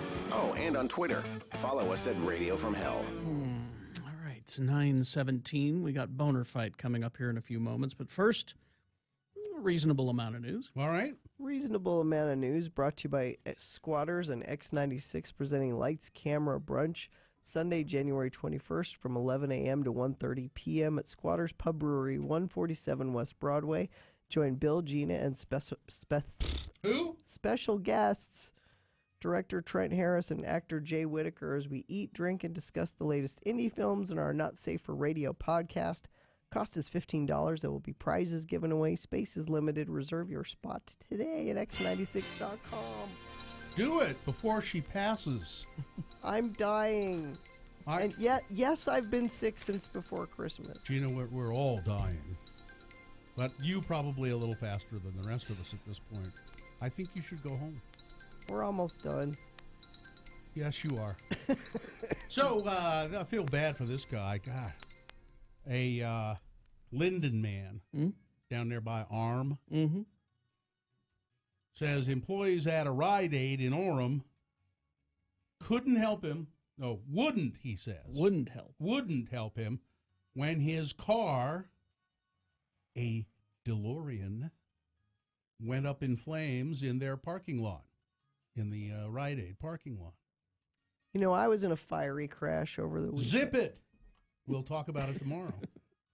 Video from Daryl Kemsley shows his DeLorean engulfed in flames on Friday. Mr. Kemsley said the car began emitting smoke after a fender bender, and he pulled into the parking lot of a Rite Aid, and he saw a small flame. This may be similar to what happened to Gina. I don't know, but zip it. Zip it. We'll talk about it tomorrow if you're here. Yeah. The car started in flames, so he called 911. The man said he went in the Rite Aid and said, "I need a fire extinguisher." And the employee said, could have made this a boner candidate maybe. "No, this is company property. I can't let you take it outside." The man said he asked the employee to use the extinguisher on his car since they wouldn't loan it to him. "Well, then you go out and do it." And he said the employee told him he didn't know how to use the fire extinguisher. Well, that's a problem. "I know legally they don't have to help me, but it just baffles me that they don't know how to use a fire extinguisher," he said. Firefighters arrived on the scene, put out the fire, but the car, total loss. Gone. His beloved DeLorean said it's been his dream car ever since he saw Back to the Future, of course. He said he spent thousands of dollars restoring the DeLorean. It only had 8,100 miles on it. He said he hoped to sell it for a profit, and he had some offers in place, but now, no. Then why are you driving it to the Rite Aid? Yeah, I wouldn't have done that. That's not something that you drive to the Rite Aid. Search and rescue crews have identified an object found in the Great Salt Lake as an airplane. That matches the size and description of a plane that went missing last month. While heavy fog hampered crews' efforts to navigate to the object's location, along with equipment issues that caused delays, a dive to further investigate the plane, scheduled for yesterday morning, has been postponed, or was postponed. There was an upside to the Sunday efforts, though, said Dale Ward, Box Elder County Sheriff's deputy. The object was unequivocally identified as an airplane of the general shape and size of the Cessna 172. The Cessna was carrying pilot Denny Mansell and passenger Peter Ellis, both in their 70s. It went missing December 29th. The men had planned to fly near the Promontory Point area and get a bird's eye view of the Winter Steam Engine Festival at the Golden Spike National Historic Site. So they weren't even going to land there. They were just going to kind of circle around and look at it and watch it. The Weber County Sheriff's Office, Utah Department of Public Safety, Civil Air Patrol have all assisted in the search for the plane, as well as the 100 members of the Hill Flying Club, of which both Mr. Mansell and Mr. Ellis are members. So they don't know. I mean, so they're pretty sure that that's the plane, and those guys are going to be in there, and they don't have any idea what went wrong at this point. So. Let's see. Well, Nikki Haley says, let me go to this story first, and then we'll. Donald Trump says, you don't have to worry. I'm a very stable genius, and I'm like really smart. I'm like now, there is really a problem in that sentence that, you could say, you maybe could get away with saying, I'm really smart. But when you put the word like in there, kind of just takes the air out of it. Destroys it, doesn't it? Wrong. Deploying an over-the-top offense against those who doubt his mental acuity, President Trump lashed out at the critics on Saturday in a barrage of boastful tweets. Now that Russian collusion, after 1 year of intense study, has proven to be a total hoax on the American public, the Democrats and their lapdogs, the fake news mainstream media, are taking out the old Ronald Reagan playbook and screaming mental stability and intelligence. Which I loved all of the never tweets. Happened. Well, but until I love after President Reagan was out of office. I loved all the tweets about that said, yeah, it is just like Reagan, who probably had Alzheimer's in office. Yes. But it's nobody- actually a lot like But nobody ever really went after Ronald Reagan for In that off- not when in he was in office. office. No, No. but because They didn't go hard. No. I mean, there were some. It came up, There were some. Yeah, it came up. but There's they some- didn't go hard after him. And it's Although actually throughout my life, my two greatest assets have been mental stability and being like really smart. whatever. If you So- have to tell people you're really smart, You're not. my guess is you're not really smart. Listen, crooked Hillary Clinton also played those cards very hard, and as everybody knows, she went down in flames. So that should be a warning to you guys. You keep playing those cards against me, you'll go down in flames. My New Year's resolution is to not let these things Well, Nikki Haley, upset me to the point of needing to go to bed. U.S. ambassador to the United Nations, appointed by Dr. Donald Trump, on Sunday, shot back at the blockbuster book that claims West Wing staffers worry about Donald Trump's intellect and fitness for office, saying she's never heard anybody question his stability. I know those people in the White House, Nikki Haley said. Those people love their country and respect our president. No one questions the mental stability of the president. She said staffers and advisors are committed to their White House jobs and fully trust and respect the president, because if they didn't, they wouldn't be there. Because it wouldn't be self-serving at all to try to put on a happy face. I work with the president and speak with him multiple times a week, she said. He didn't become president by accident. And as much as everyone wants to talk about stability, was he unstable when he passed the tax reform? Was he unstable when we finally hit back at Syria and said no more chemical weapons? Was he unstable when we finally put North Korea on notice? Yes, he was unstable through all of those Maybe things. so. Yes, he was. She says Good, bad, or indifferent, he's still unstable. She says the way he talks to North Korea's Kim Jong-un, it's his way of keeping Kim Jong-un on his toes. Keep him. That's it. No, it's So Kit Harington, Jon Snow, nothing Jon Snow, was at the Golden Globes, cleaned himself up pretty good because he'd been in a bar fight in New York. What? A couple of days before. Really? Yeah, 2 days after getting kicked out of a bar fight in New York City, Kit Harington was dressed to the nines at the Golden Globes. There he is. He doesn't have a black eye or anything, so he must have won the fight. There's a lot of makeup, Gina. There's a lot of makeup. The Game of Thrones actor donned all black and handed out the award for Best TV Series. On Friday night, Kit Harington was caught on camera fighting with bouncers at a bar in New York. According to TMZ, the actor started banging on the table, grabbing at pool cues, and getting in people's faces. Earlier in the day, he was spotted at the 7th annual Haiti Rising Gala in Hollywood. But apparently he was fighting bouncers and being belligerent in a New York bar. Was he Don't You Know Who I Aming? Maybe. Probably. Some people just shouldn't be drinking in public. Yep. Don't I know it? Don't I know it? Yeah, Bill's got a lot of good makeup on today. Well, I ran into a doorknob. Okay? I'm short, and my face. The doorknob is right level with your eye face. level. That's absolutely correct. Eye level. That's where it is. It's Boner Fight with Radio from Hell on X96. All right, it's the winner of round 1 going up against the winner of round 2.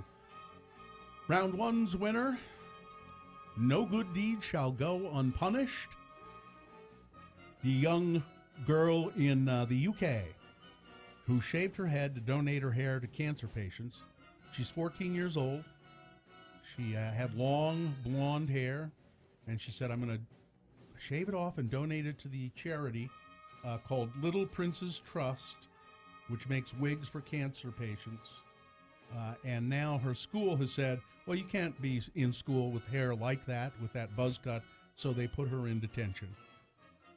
Until your hair grows out, you have to stay in detention. It's just ridiculous. And boner candidate number 2, Guh Hilk, the winner of round 2, brand new Chevy 4x4 pickup truck, frozen in the mud after illegal four-wheeling on a pond. So there you go. All right, you got to decide. Which one of these two is the worst? Which one deserves to be boner of the day? 1 or 2. Remember your candidate number. Put that number in the message of a text. Don't spell it out, just put the number. Okay? And you vote that way on text. Send it to 33986. It's one way to vote. The other way, 877-602-9696. Use your voice. Call. And another way to vote is online, x96.com. Look for the box that says Boner Fight January 8. It's another way you can vote. So there you go. 3 ways to vote for Boner of the Day. You got to decide right now. And you've only got 3 minutes to do it, so let's go. Want music? Listen at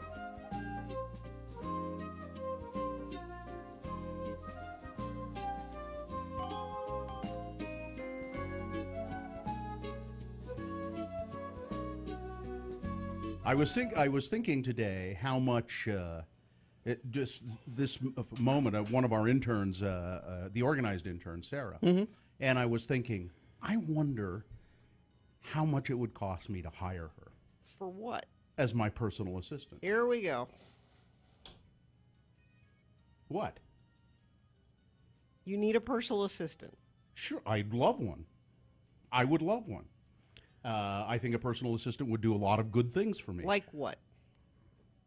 Do you have dry cleaning that needs picking up? Yes. You have a hard time getting around to picking up your dry cleaning? Sometimes, as a matter of fact, I do.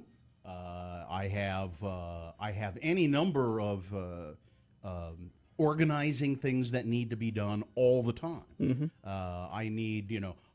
It would be very nice to have somebody to post a bunch of social media stuff for me. At my direction, but actually do the work of it. It would be very nice to have somebody I could call up and say, I don't have time to go to the grocery store. I'm forwarding you my list. Please send it. Please do it. See, she's not. You know what I mean. There's any number of things. You want to go to the store for Bill? And she would love to. She would love to do it. She's nodding right now. But A, I don't know as I could really afford her, and B, I like her, and so I'm not sure that I want her to be on the receiving end of me saying, "What do you mean you didn't?" Yeah, things like that. You would end up yelling at her. Well, just we have to break here. But speaking as someone who has an assistant, What do you need an assistant for? Here we go. I feel bad having her do things. That's what I'm saying. And so I'm not utilizing her enough. You pay her? I do. Then don't feel bad. That unless she's the sort of person who goes, okay, I'll get right on that. Mr. Jackson. Yes, if it's that sort of thing, then I need a different assistant. So see, Sarah would go, that's right. Chief. As a matter of fact, I would insist. I'm paying you. Say right, Chief, after everything I say. What I need is a personal assistant that I don't like. Yeah, that's what I need. How do you find that? That's the problem I think I would run into. I like Sarah because my assistant Nicole, I like her. Yeah. I like Sarah. There's no way that I could put her to work as I need. It just anyway. I could. I just wouldn't want to yell at her. Yeah, And you would. Maybe. Eventually. Maybe. All right, let's get this over Chief. with. That's what Sarah, would you mind when you're here just saying right, Chief, when I ask you to do stuff? Just for fun?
Time to award Boner of the Day.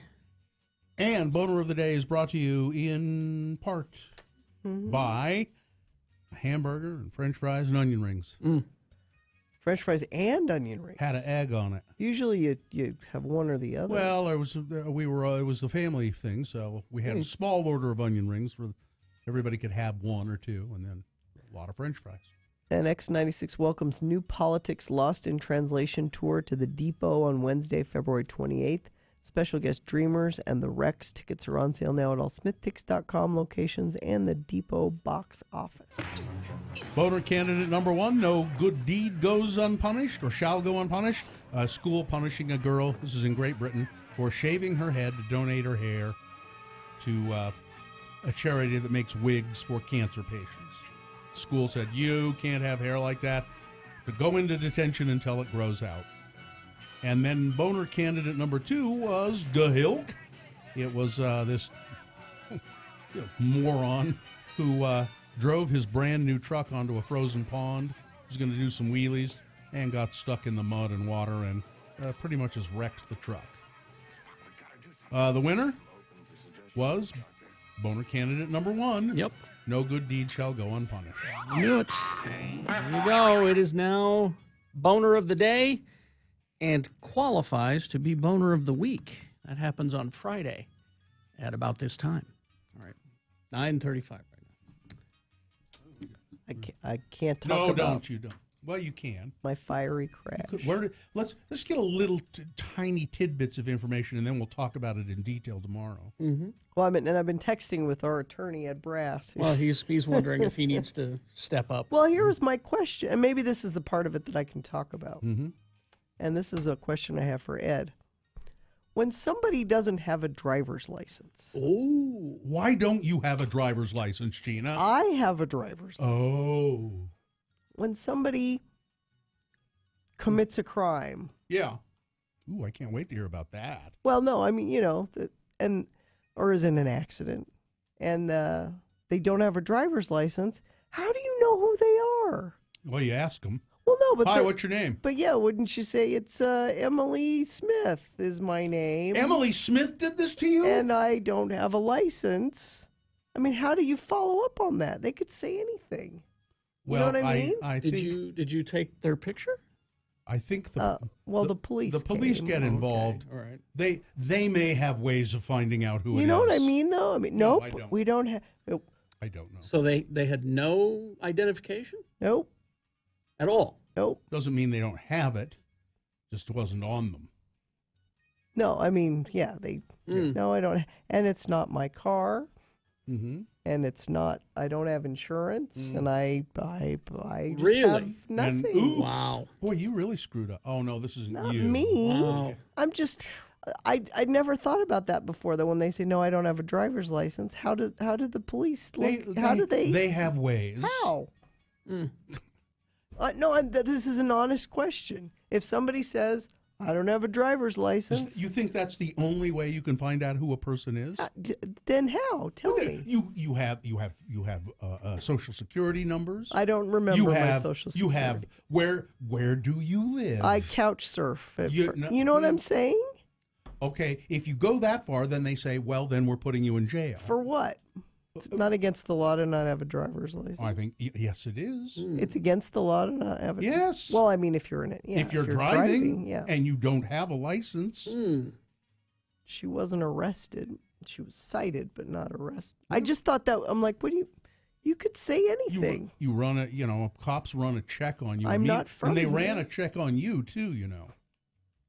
Well, I wasn't driving. My husband was. Well, they ran it. Well, they ran a check on that Egyptian. You can be sure. I think the cops were following us before the accident happened because it was an Egyptian driving around. So they got there very fast because they follow us everywhere but yeah, I mean, yeah, nope. They can find out who you are. Just where do you live? Like I said, I don't have a permanent address. I live around with friends. They must have been satisfied that they could find her. Do you have a Facebook? I could find you there. Gina, believe me, they're not going to, if they don't feel that they're not going to be able to find the other person, they're not going to just say, well, here's your citation, run along. They're gonna. They will. They must have been pretty confident they I had guess. enough information. But do you know what this fiery crash that I'm not really talking about? Zip it. It's I kind of feel a little conservative creeping up in me because of it. Really? Because I'm mad that, I'm playing by the rules. I have car insurance. I have a driver's license. Yeah. And then somebody without those things can hit you. And too bad. Too bad. What do you mean too bad? I have to pay my deductible to fix my car. They don't have insurance. They're not going to pay it. It's not fair. The people that play by the rules get,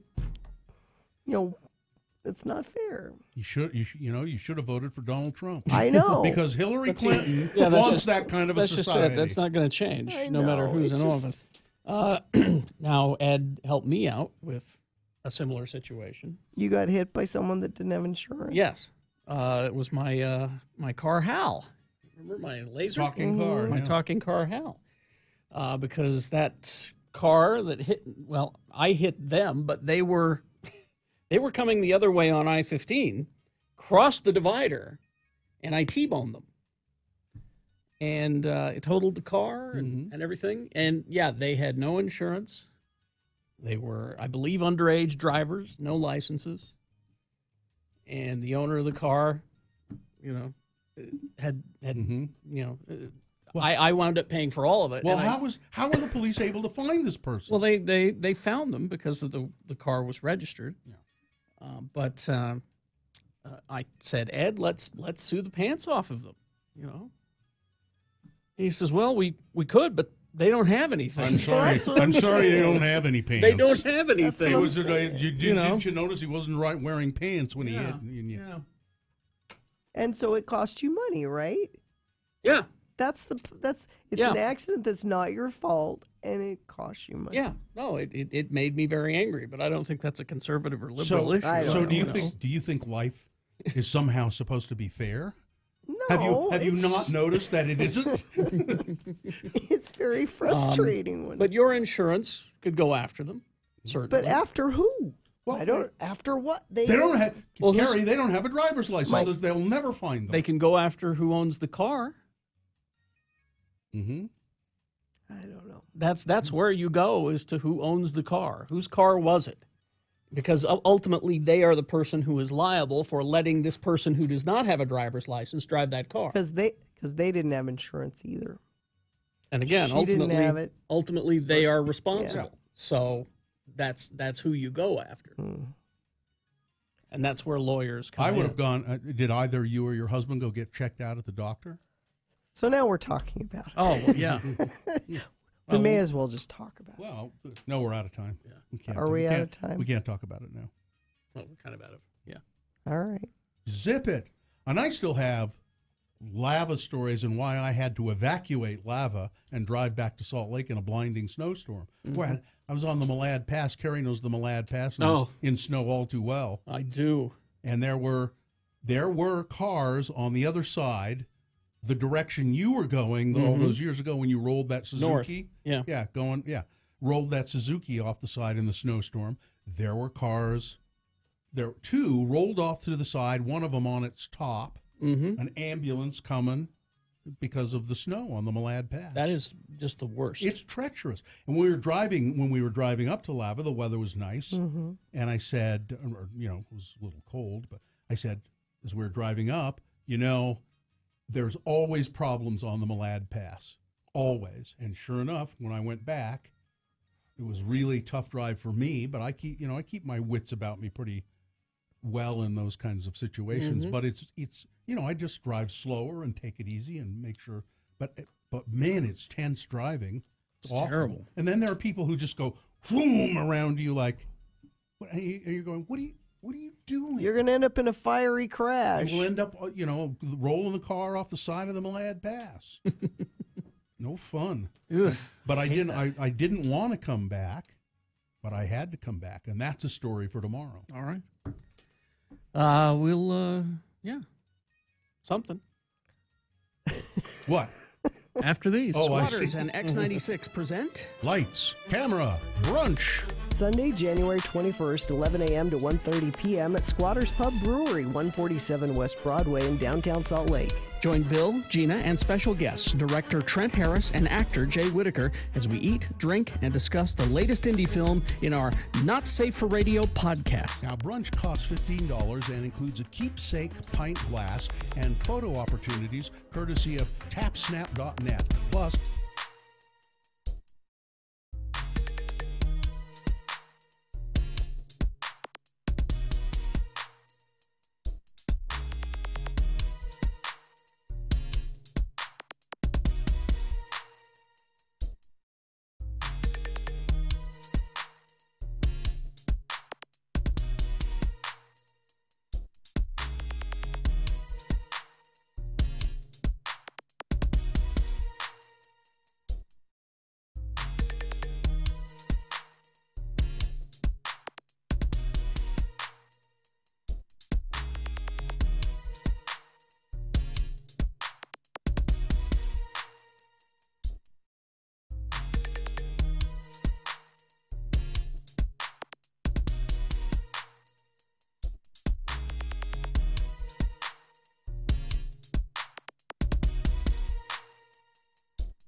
Hell on X96. 9:48. Uh-oh. What? Well, apparently, Robert Mueller, the special prosecutor investigating the collusion and other things in the Trump administration, his people have now approached Donald Trump's lawyers and said, we need to interview the president. It's time for you. Time for us to interview the president. Wow. And they're trying to set some ground rules for that thing. Lawyers for Trump have been discussing with FBI investigators a possible interview by the special counsel with the president as part of the inquiry into the collusion issue. So they want to ask him about this nothing burger. Yeah. They want to meet with the president about it. I think the president would be able to say there's nothing there, and it's fake. That's why I fired the guy. You know, Trump's legal team has been debating whether it's possible to simply avoid an interview. What are you going to do if we don't show up? One individual familiar with the strategy said those internal discussions within Trump's legal team began shortly after the president's former campaign manager Manafort was indicted. All right. I'm not going to get excited yet. No, I don't. Don't get excited. Managing my expectations. Don't get excited because the Republicans are doing everything in their power to scuttle this entire thing and shiny keys it in the American public's eyes. I think you may see. And I'm not getting happy. I think you may see Mueller get fired. Yeah, and that would be a big problem. It's constitutional crisis time when that. Well, you know, it's all right. Like we could. Is it hanging by a thread? Carrie? Hanging by a thread. Not like it was when it was Obama. Literally. Different thread. It's a different thread. Literally. It's Russian thread, not Kenyan thread. You know whose fault it is? Crooked Hillary. Crooked Hillary. It's all her fault. Yeah. That's what they're doing. They're reopening Uranium One. There was nothing there. They're going to reopen it again. They're looking into. They're investigating the Clinton Foundation. Investigating. They're opening up all these things that have been investigated. They had decades to look at all this stuff. They investigated and found nothing, but they need to investigate it again so that you're paying attention to that instead of this stuff. They are going to look into the death of Vince Foster. Yes. Blood does not run uphill. No, I'm not getting happy about this. There are too many people running around this whole thing and making it. It's just sickening. It's just sickening. I mean, Nixon's men had more, values and scruples. Maybe the time has come to just start enjoying all of this.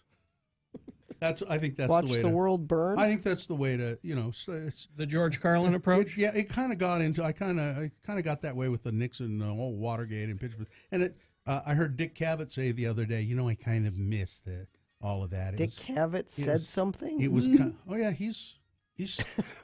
I hear Dick Cavett interviewed here and there all the time. He's very funny still. Mm-hmm. Yes, but I sort of miss all of that. It was it got to be kind of fun watching all of that.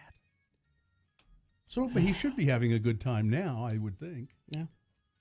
You know what's fun? Being in a fiery crash. Zip it. Was it fun? How fiery was it? Total. Whose? I can't. Okay, you can't talk about it. Got to talk about it tomorrow. Tomorrow? Are we setting aside time tomorrow? What time will we talk about my fiery And crash I had to tomorrow? flee Lava Hot Springs. Flee. Oh, don't give her the 7:45 spot. She needs more time than that. 7:45 is kind of prime. That is 7:45. Yeah, it most is. But that's people. after you award the round one of the boner, and then you. We got time there. That's okay. 7:45. It's that's a fine. short. I've already told some of it Right. here. Yeah, but If you wouldn't have told any of it, I would have given you a longer break. But you already 7:45 is fine. and pay attention to the promo because it's different roles, y'all. Uh-oh. How about Lava? When do I? It's in there. Is Look it? at- read Okay. it. All right. What 8:45? All right, that's fine. It's because Jim DeBackus is coming in tomorrow. Okay. It's all right. Are we doing this now? Let's Is do that the what we're- promo. I guess. On Tuesday's Radio from Hell show. At 6:45, it's an X poll. What do you plan to do in 2018. At 7:45, I got into a fiery car accident, and I need to tell you all about it if we have time. At 8 a.m., Jim DeBackus will be in studio waving his arms and talking loudly about his one-man show and how you can attend. And then at 8:45, I went to Lava Hot Springs. I have stories. It's stories about marijuana and stuff. What? If there's time, we'll tell it. And at 9 a.m., it's Tuesday Tunes with Todd. That's all on Tuesday's Radio from Hell show on X96.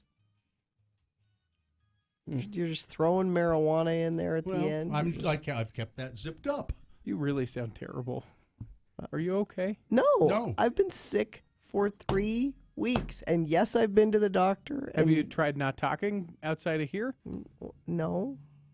Maybe we can get you one of those little legal pads and a. I'm going to and a leave pen? now and go back to bed. I'm sorry, we have a meeting. Tough. Yeah. All right. We're deciding lots of important That's things, I'm fine. sure, in that meeting. Let me know what happened. We always decide them around her anyway. Yeah, that's true. It's a lot like that, actually. Anything else? Any business we need to take care of? It's apparently still foggy out west, so John Smith will be a couple minutes late. Of course. He's always in a fog anyway. I don't know what the... He didn't think about that, did he? Yeah, well. Yep. People can still register for the Squatters Not Safe for Work. That's the 21st of January. Tickets are selling fast. It's $15 a piece.